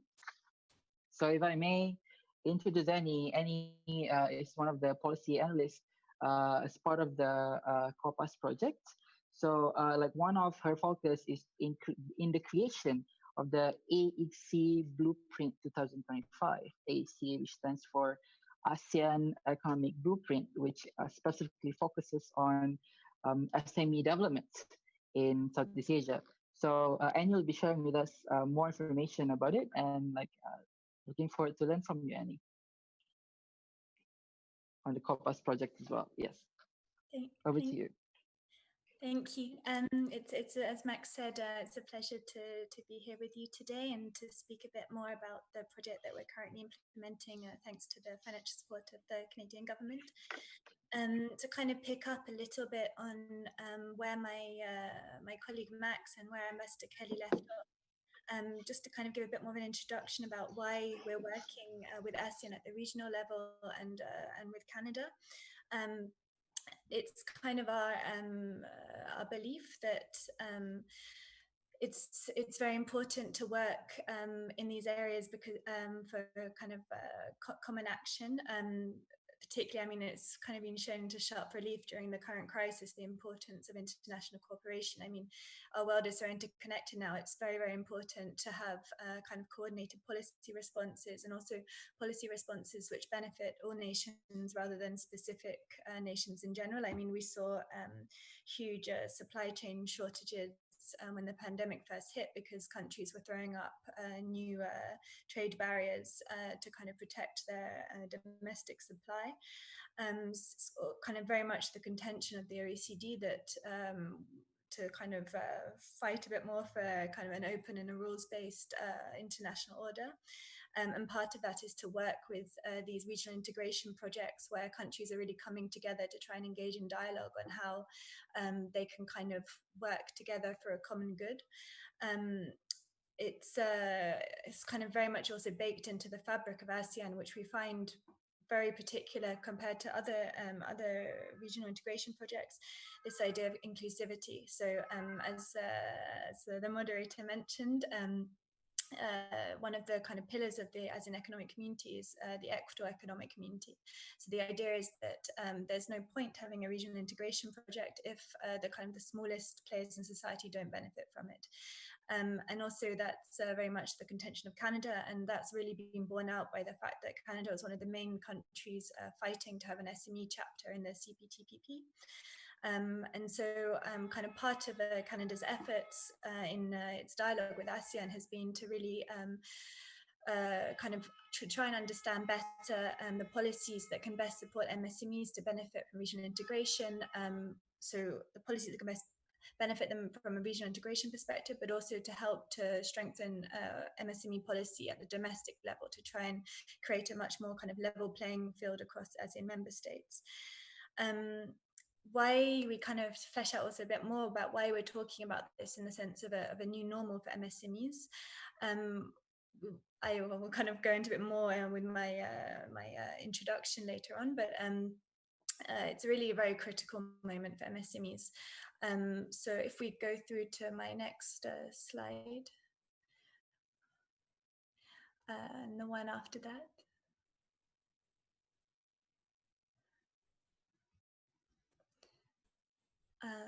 Okay.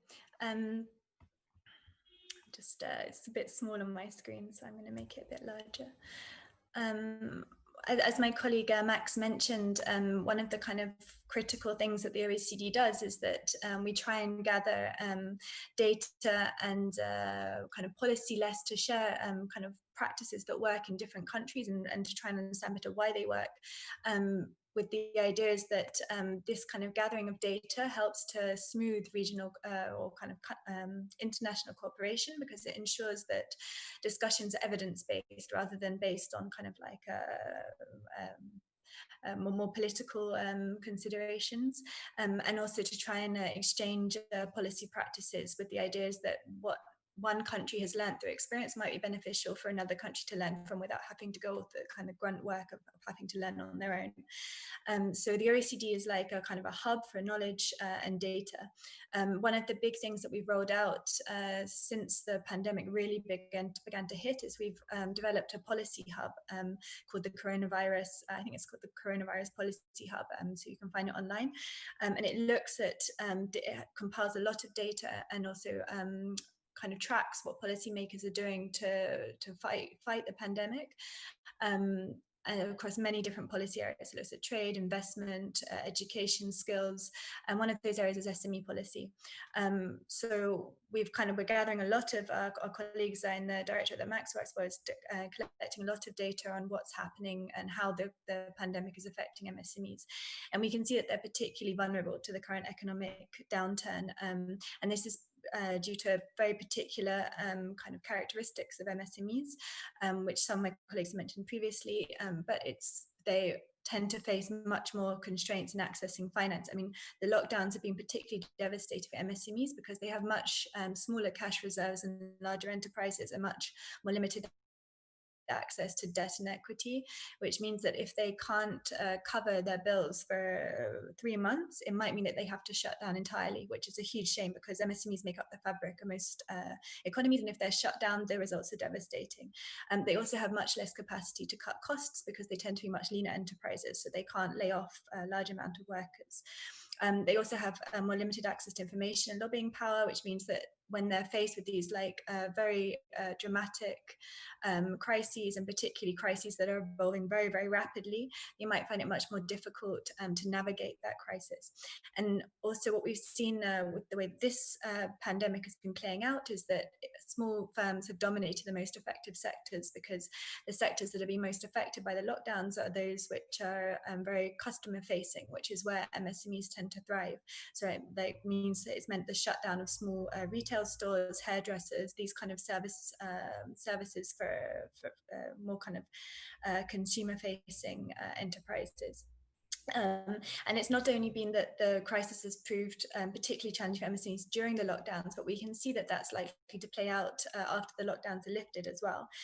Because even after the lockdowns are lifted, social distancing practices means that operating costs for MSMEs have risen very dramatically, and also revenue has decreased. So if you just think on a very small scale about a restaurant, social distancing requirements mean that tables have to be much further apart, kind of all kinds of PPE protections need to be taken into account.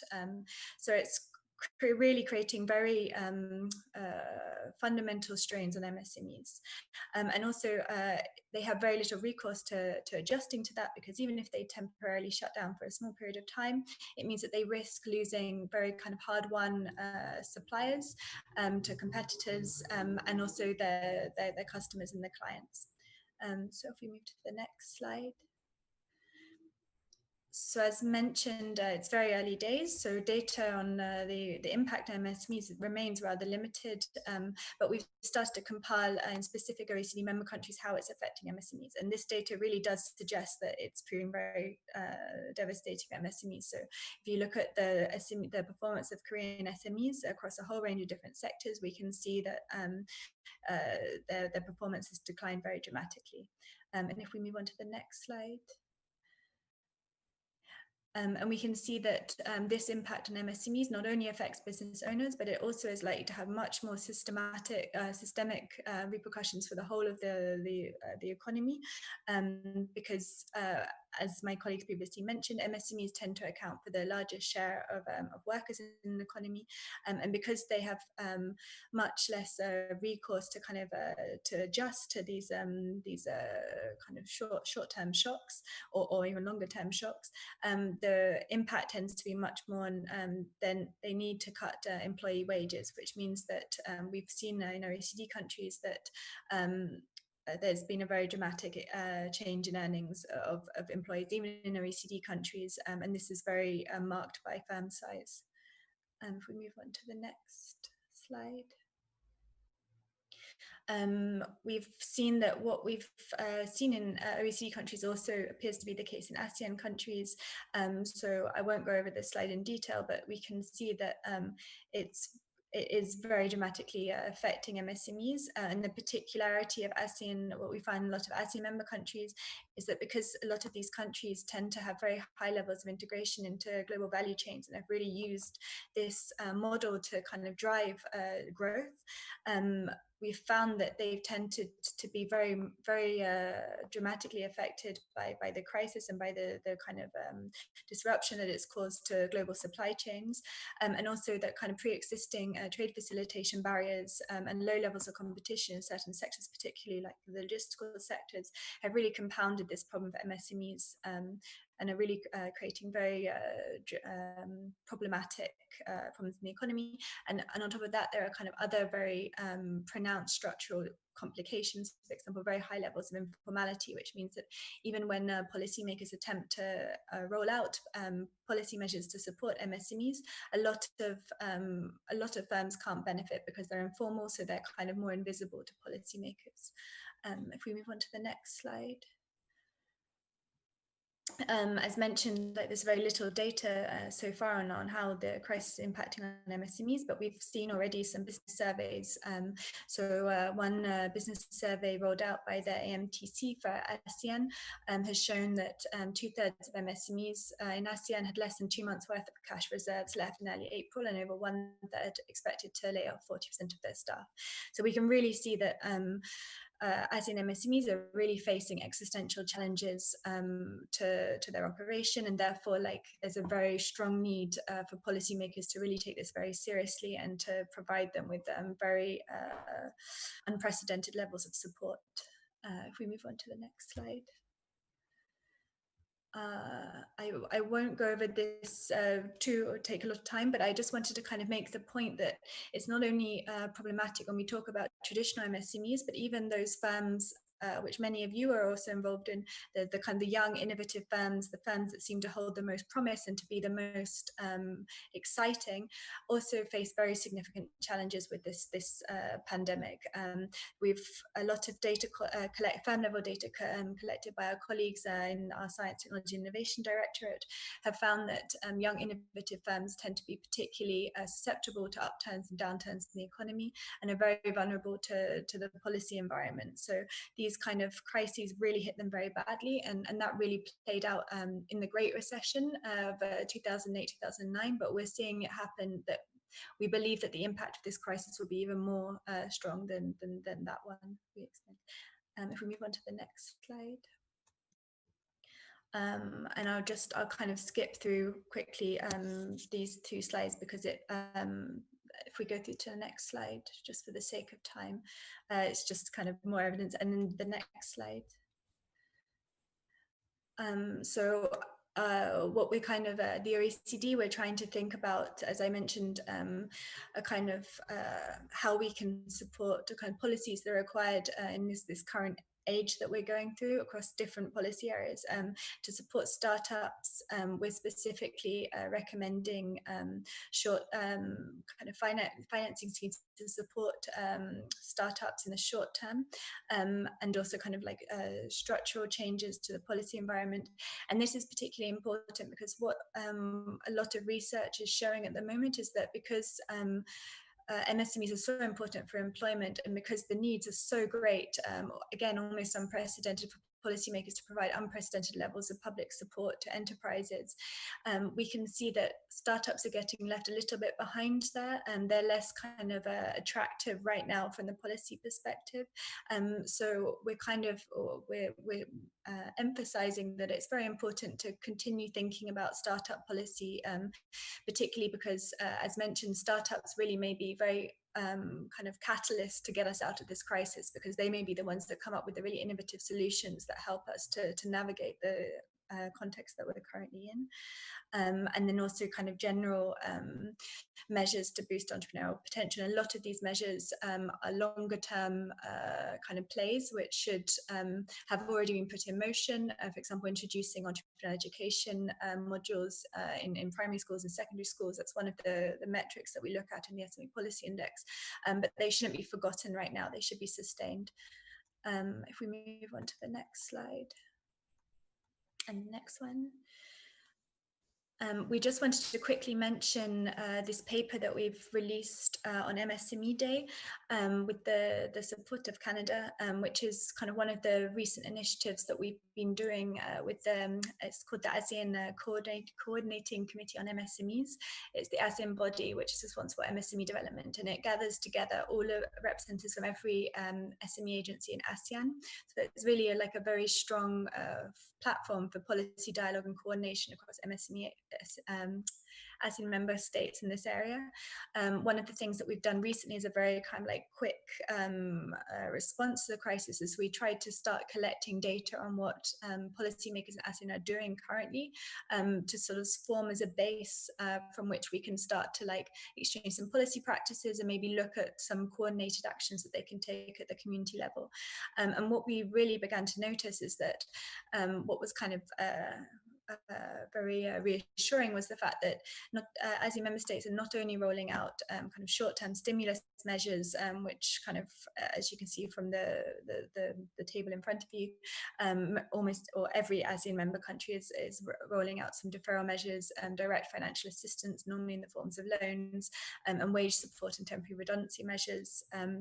But also that they really have really observed that this is a moment, kind of a critical juncture in which they can really kind of fill up the kind of longer term structural measures that are really required to like kind of leapfrog their economies, particularly as they face kind of stronger constraints as more like industry becomes automated, and so the kind of needs to find employment for and to reach economic growth for these countries. They've really begun to like use this juncture to kind of channel more money and support into longer term structural measures.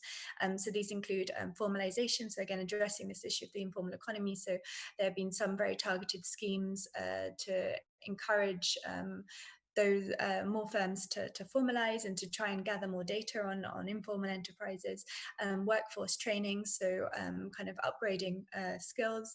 Digitalization is a huge one, so almost every ASEAN member country is really using this moment to find ways in which to encourage MSMEs, particularly traditional MSMEs, to digitize, and also to find new forms for market access, to link up with new suppliers, clients, and also kind of government sponsor schemes, so to try and open up more public procurement contracts to MSMEs, for instance. If we move on to the next slide. We can see that these measures have not only been kind of economy-wide, but they've also been sector-specific.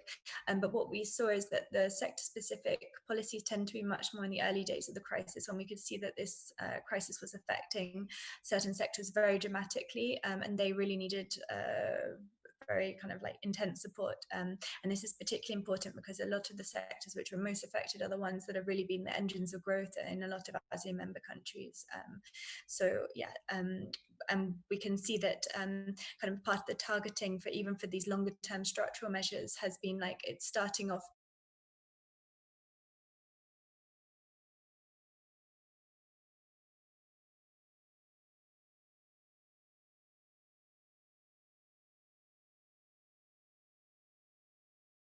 One of the examples is that, for example, in Singapore, they've developed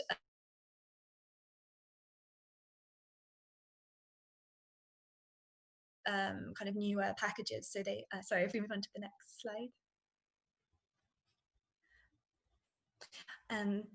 One of the initiatives that the government of Singapore has rolled out is that they're really trying to look at how to kind of modernize food and beverage establishments, and to bring more of their business online, to diversify revenue streams, and the same to try and get more MSMEs to engage in e-commerce. So what they're doing is they're providing financial support to hire kind of digital marketing consultants, for instance, for a limited period of time, so for around 3 months, and they're also like providing support for MSMEs to upskill upskill their employees to kind of to use these practices going forward.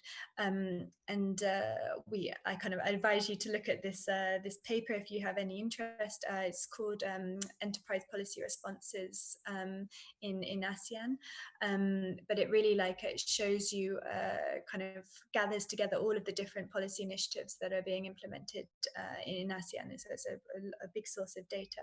And what we're hoping is that going forward, because with this committee we meet twice a year, so we have our next meeting in November, but we also engage in a lot of discussion between the lines. So one of the things that we're discussing at the moment is some guidelines, ASEAN guidelines on startups. So we're thinking about kind of principles that we can use when defining a startup policy at the ASEAN level to try and kind of basically make it easier to promote more regulatory harmonization, to make it easier for firms to scale across borders.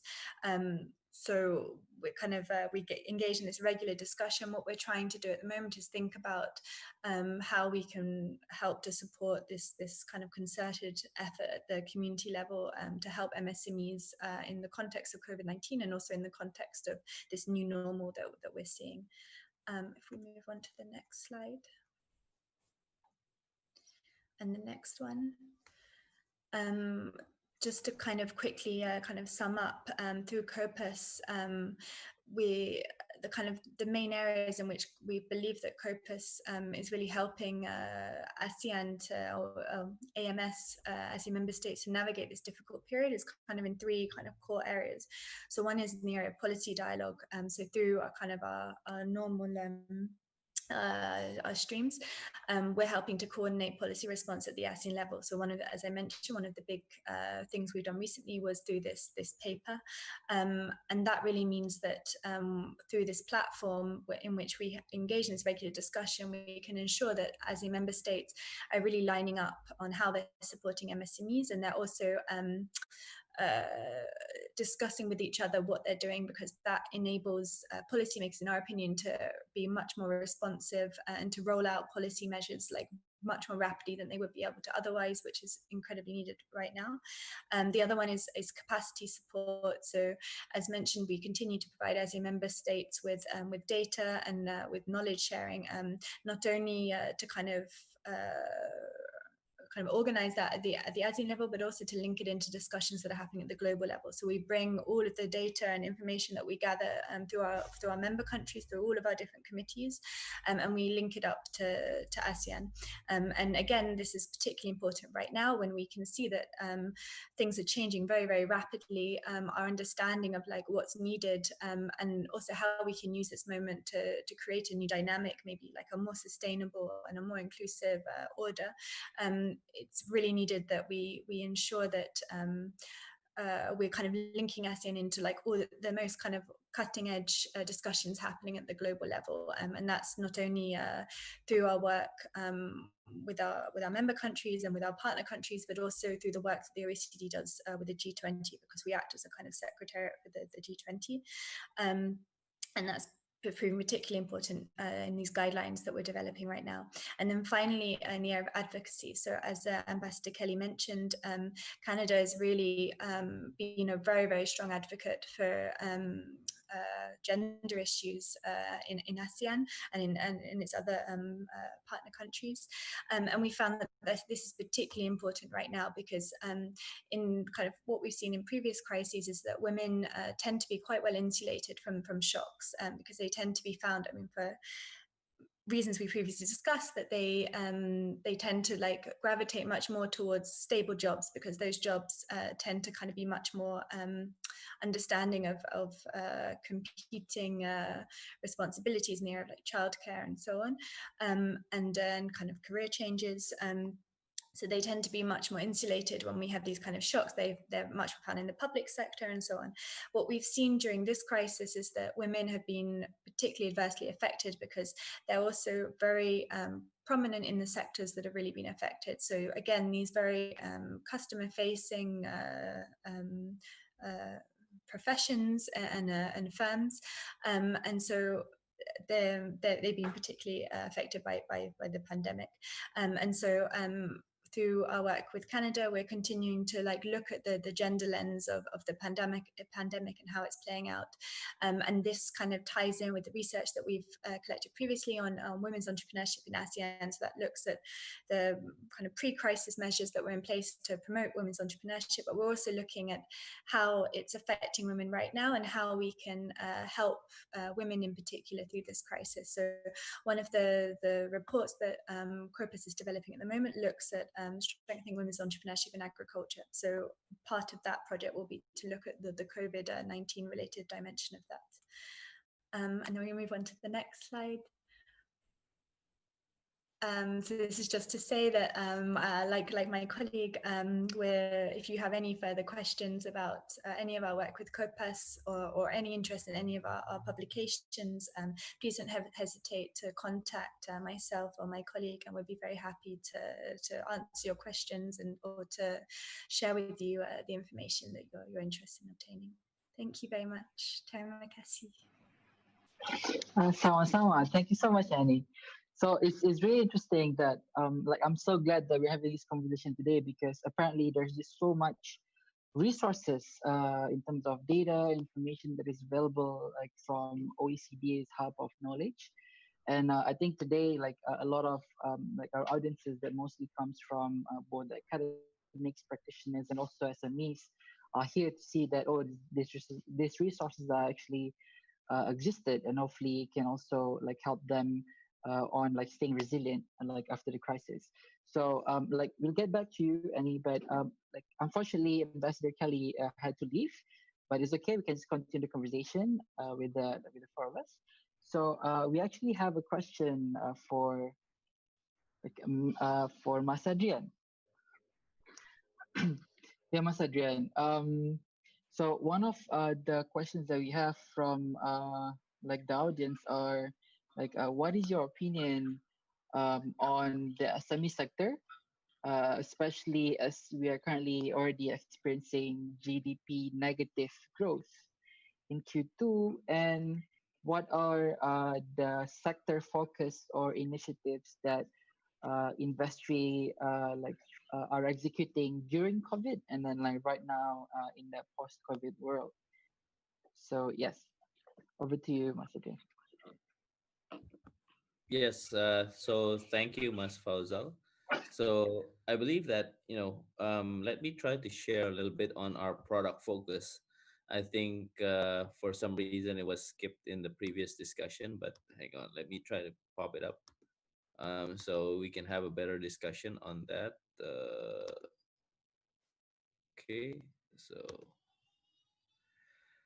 yeah, so basically, if you look at our product focus, it's heavily skewed towards what we call a supply chain financing.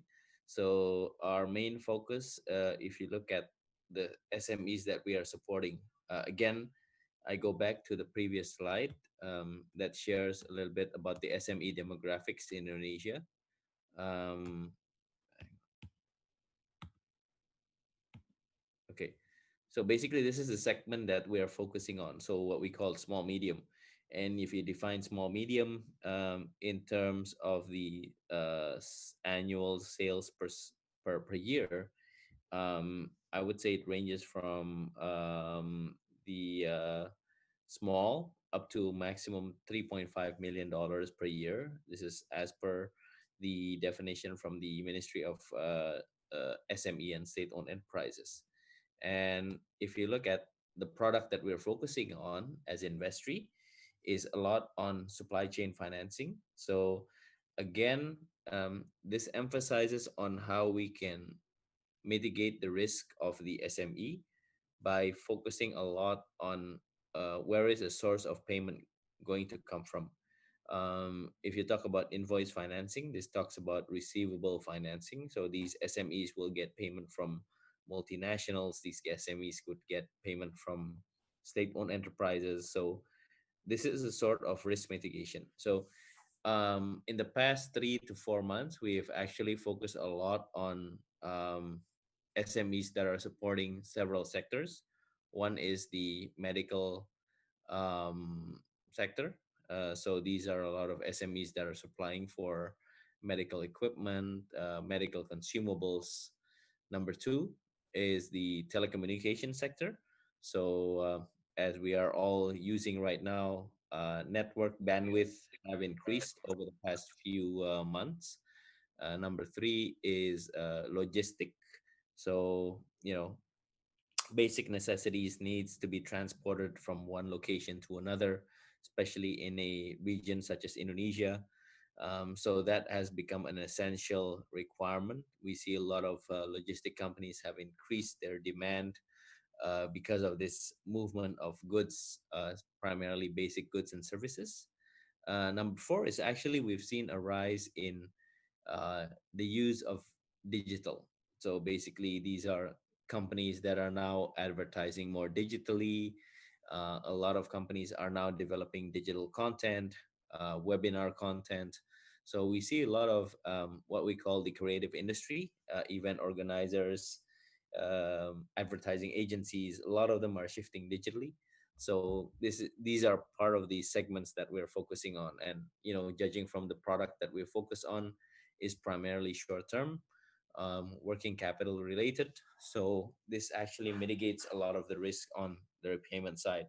And I believe there was a question on risk management. How do we do the risk management? Is one is we focus on certain sectors that we believe will still be resilient. Secondly, we work with credit insurance to provide a mitigation on potential delay delinquencies. So these credit insurance that we work with can cover up to 90 days. And the third is how do we enhance the repayment security in terms of using escrow account, in terms of using joint account. So this is a basis that we use to mitigate the risks.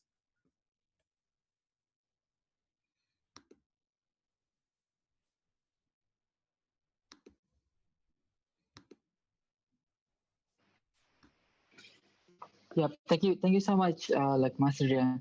And I think this is actually a very interesting panel because both both organizations are trying to help SMEs and come from like different parts of the value chain. In one side, we have like COPA's program, compiling data best practices from Southeast Asia region and compiling creating reports that would hopefully help policymakers in creating policies.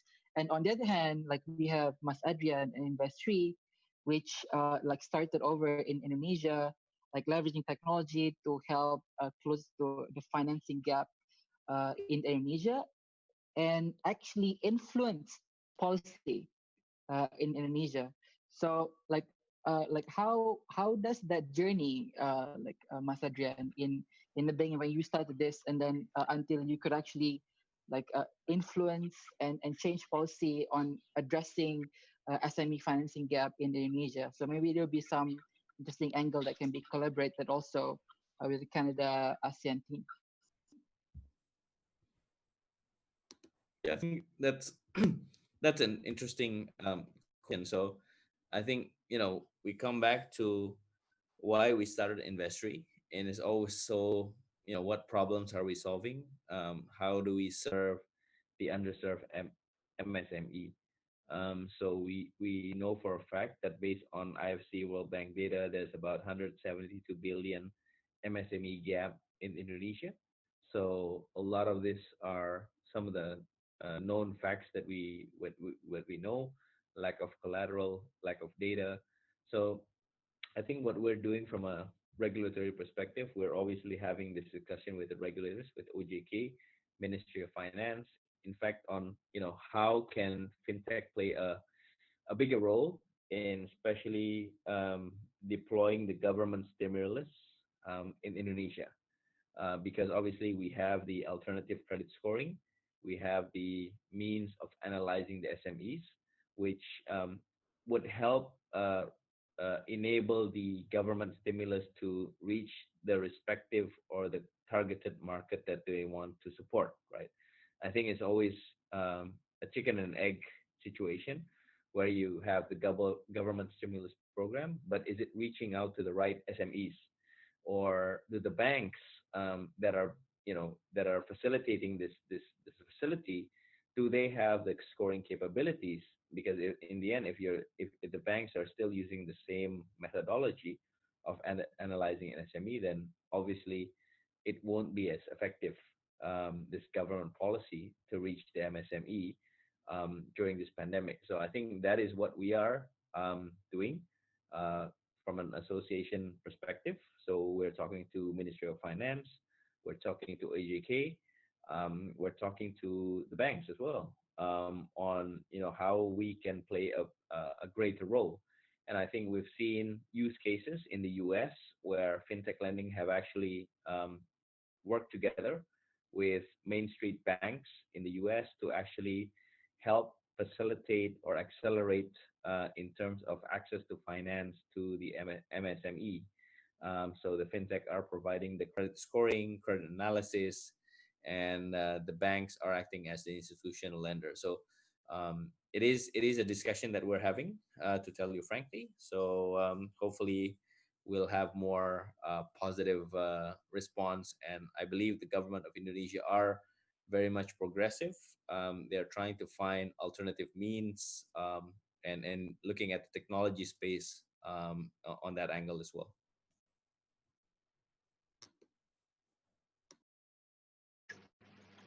Thank you so much, Mas Adrian. So basically, it's really about really not just simply articulating and collecting information about the problems, but also like addressing the gap in this context in pastry with the leverage of technology in risk assessment, and also the ability to actually reach out to the SMEs that they want to be impacted by like multiple stakeholders for the government, banking, and other shareholders. Thank you so much for the explanation. Okay, so we have another question for Max. So, like one of the question from the audience are, in the current context of like post-pandemic situation, is there any special cooperation program for supporting MSME by both like in Canada and ASEAN, from your perspective that you've seen, aside from both advocacy as well as like the studies and reports that is being published for policymakers? Well, thank you very much for the question. Actually, we do not provide funding on our side. We just provide service and knowledge. We know that many governments around the world, including the government of Canada, have probably considered the possibility of developing dedicated funding for SMEs or to the other groups. And we know that it might be best to actually ask it, because we don't have any power to do it. In a way, we're just a partner implementing it. So I don't know that, but I can definitely say that I actually agree with Adrian that what was very particular about this crisis was that governments had to act very fast. And it was very unconventional, because typically we know we have like 6 months before we make a decision. This was out. It was a lockdown. You had to launch the program, and basically we knew that people, and we know it's, for example, in the case of Germany, the banking industry was heavily criticized because they're slow in giving funds to the SMEs. So this is also something, my point here is that the situations like this with a crisis is a moment where we learn a lot. And in some cases, Southeast Asia acted better than many of the countries, for example, in Europe, because there was a previous financial crisis some years ago. So there were some mechanisms, and banks are facing much faster elements. Another element that we learned through this crisis is that, for example, it pushed a lot of things happen much faster, and digitalization was one of these elements. I've spoken to a few companies that were operating very locally, and after this crisis, they now started operating e-commerce platforms and selling their products and services online. And this is something new again, which was very helpful. So I think this is another learning opportunity for us, and we will pass it to the policymakers, and it can also create some positive elements around the crisis after. I don't know if I answered all your questions. Yeah, I think that's clearly answered the question. Because I think just the audience is probably just wondering if there's any particular program that they could like participate in. But like we understand in the context of scope, that is not something that COPAS is focusing on, which is okay. And I think If, oh, uh, oh yes, Annie, so just yes, to yes. quickly interject on a related point, just to kind of raise the visibility of one of the very, very recent schemes of our partner, the AXME, which is, as I mentioned, is Coordinating Committee for MSME Development ASEAN. In June 2020, they announced that they've recently rolled out this Go Digital ASEAN initiative, which is a 3.3 million USD partnership with the Asia Foundation and Google. And that the target of that scheme is to equip 200,000 micro and small enterprises with digital skills and tools. So that's a very kind of concrete initiative that AXME is now rolling out. So it's doing a lot of work on the policy elaboration level, but also on the direct support level. Wow, thank you, Andy. I think this is like a very good news for SMEs across Southeast Asia, and yeah, let's see if we can help to expand and and and tell our communities about this opportunity that is available. Yeah. But I think that is a very good bridge for a question for you, Annie. So I think in the presentation, you mentioned that one of the like final goal is to be able to create this like regional economic integration, especially that would help the SMMEs to really level up, to be able to collaborate with one another and providing impact. I think if you may explain, like, is there any specific like success stories that you've seen, like in like during your process, understanding like how are we going to materialize the regional economic integration and like probably the challenges that happens around it. Um, there's so much happening at the ASEAN level, because obviously one of the kind of particularities of MSME policy is that it's so horizontal, so it touches on so many different policy areas. We can really see that a lot of work is happening in the area of trade, especially trade facilitation, which is probably to be expected, as I said, given the kind of the fact that most AMS have embraced this kind of export-led growth model. So we can see various initiatives like the ASEAN Single Window, the automatic operators program. We can see like a lot of initiatives that have been kind of in the works for a while, have been rolled out in recent years to help enterprises, particularly in the kind of goods space, to trade across borders. We've also seen like a lot of kind of a knowledge exchange happening. We can see that, for example, one really interesting case is to look at Vietnam.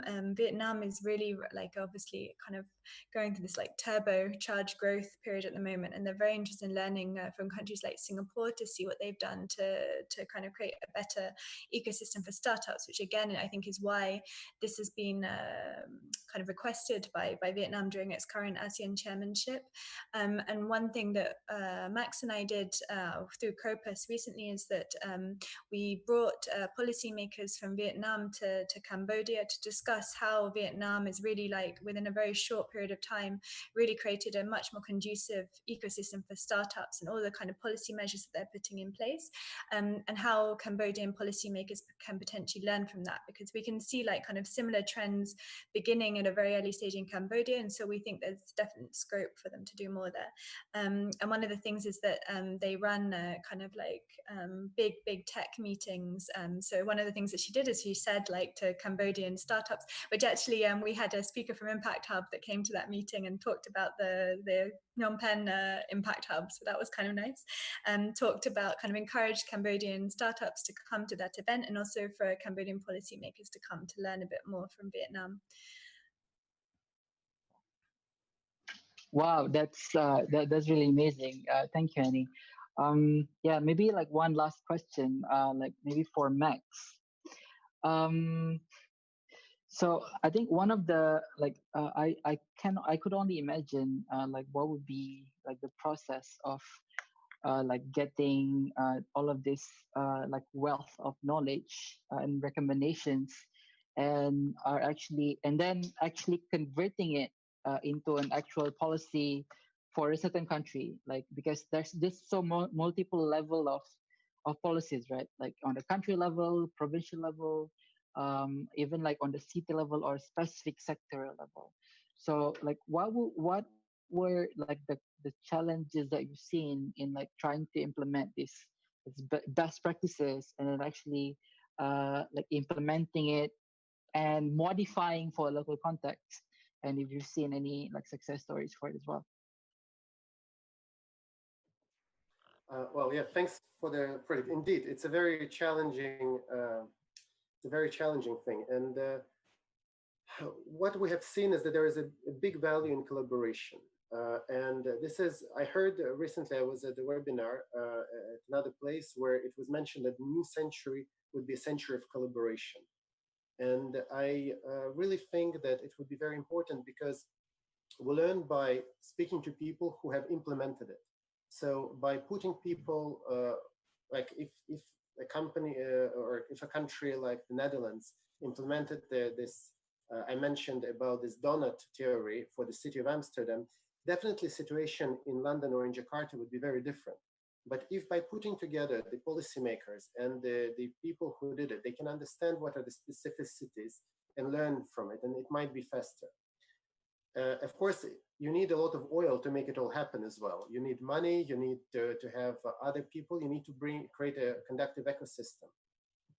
And this is what is our role. Of course, we can give all the components, but all the cooking should be done by the governments themselves, and there should be a real driver in each government. So our role, we're suggesting a menu of options, of policy options, what could be done, but it's really up to the policymakers to pick up something in order to make it happen and persuade the donors or find money inside the budget in order to implement these initiatives. But we have seen that many of these relevant initiatives are picking up, like greening I mentioned.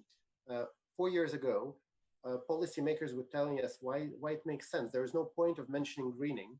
Now, once we have numbers, even in the SME policy index, they say, well, the government of Malaysia is doing something, so we should also do something around it. So that's one of the, once we start putting numbers on some policies, we start seeing it more clear, and it can be another lever, kind of create a leverage effect for us in order to push for certain relevant policies to be applicable by policymakers.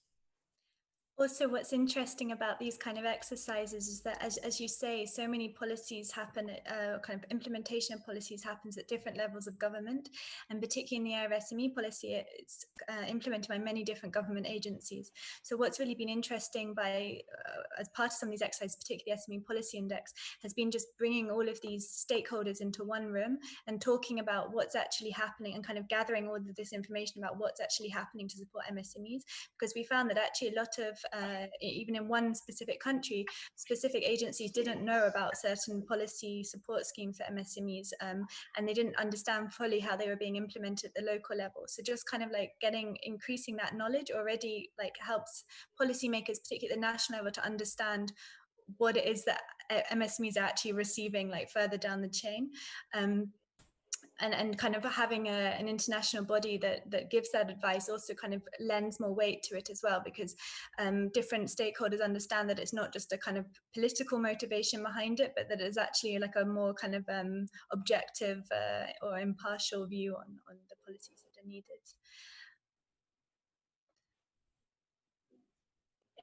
No, that like wow, that's amazing. So basically, like you just need to be able to show that hey, it worked, and then actually get someone who already been there and done that, and then show them like what would be like how to implement that, like on step by step basis, and that normally would increase the higher likeliness and chance of the policy actually being implemented and actually like providing impact to the certain stakeholder of the policy target.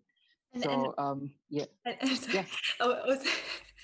Also, one of the things which we kind of it's might maybe doesn't directly answer your question, but hopefully partially does.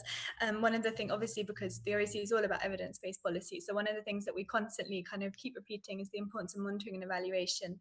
And some of the kind of initiatives that we've, like discussions that we've had most recently, have been about monitoring and evaluation, about how you set clear objectives and how you track your performance on those objectives. And we understood that actually a lot of monitoring and evaluation is one of the kind of areas where AMS are falling the most behind, and part of that is due to a paucity of data. So we've also done workshops on how policymakers can gather more comprehensive data on MSMEs and make it more timely and so on. And so it's a huge exercise because it gets very granular. So it goes to like how you define firm size, how you define like the observation unit that you look at, and so on. But what we did is we brought representatives from national statistical offices and representatives for SME agencies into one room, and we talked at how they can start to compile better data on MSMEs, and then how they can use that data to monitor and evaluate policies. And hopefully the result will be that we have better policies for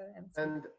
And I'm sorry, just very last comment on my side, Fazal. Very practically, what we notice in terms of also when speaking with the companies in the region in Southeast Asia is that there is much less, comparing to Europe or Western America, for example, is that there is much less advocacy by the private sector. There are, of course, there are formal bodies, but they live in their own world. And it's important to create this link between actually organizations like yours, but also direct private initiatives and speak. And digitalization and Facebook and other things, they of course help you to do that.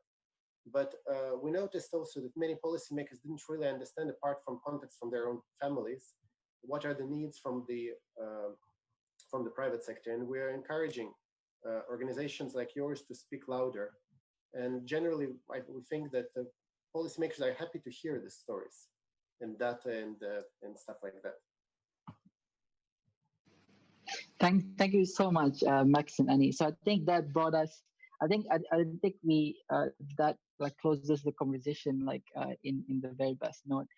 And there's actually a lot of potential collaborations that we could actually see like within the panel itself, which I think is going to be like super exciting moving forward. OECD, COPAS, Canada, ASEAN mission together with Invest3 probably, because you guys are actually having like the same goal, which is to help empower SMEs, not just in Asia, but also in Southeast Asia. So like hopefully like we can see collaboration moving forward, not just a conversation with this panel, but like something that tangible that we could be doing together like after the session. So yeah, I think with that, I would like to close the session. I would like to invite Stephanie to go back online, and maybe we can take a picture like to end the session like beautifully. Is Stephanie, where's Annie and Stephanie? Yes. Wow, what a jam-packed session. Thank you all so much. Yeah, it's crazy like stuff. It's wow, it's just amazing. Annie, like are you online? Like we lost you on video. Yes, sorry, temporarily lost my connection. All right, it's okay.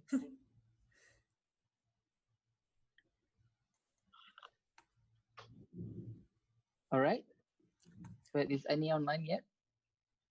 Almost? Yeah, okay.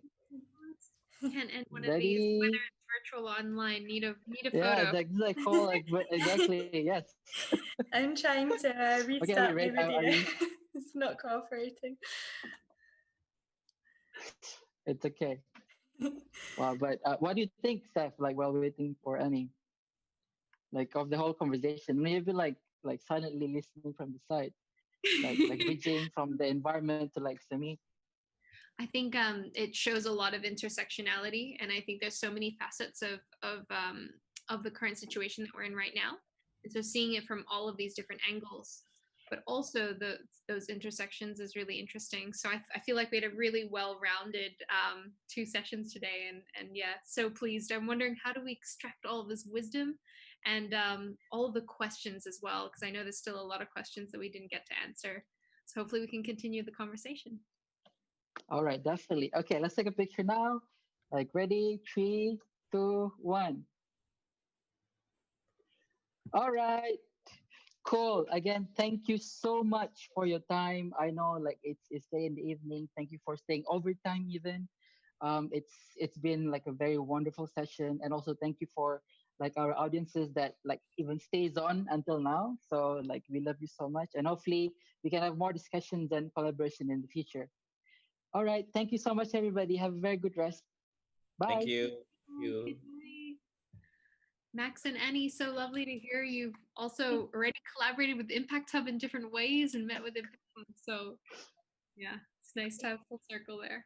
With pleasure, and we hope Yeah. that we'll have more opportunities in the future. Absolutely. Yeah, like more conversation like is definitely in place. So Amazing, amazing alrighty. how much this network stretches. So yeah, great to know we're already connected. Yeah, thanks a lot for doing it. You're doing the most of the work.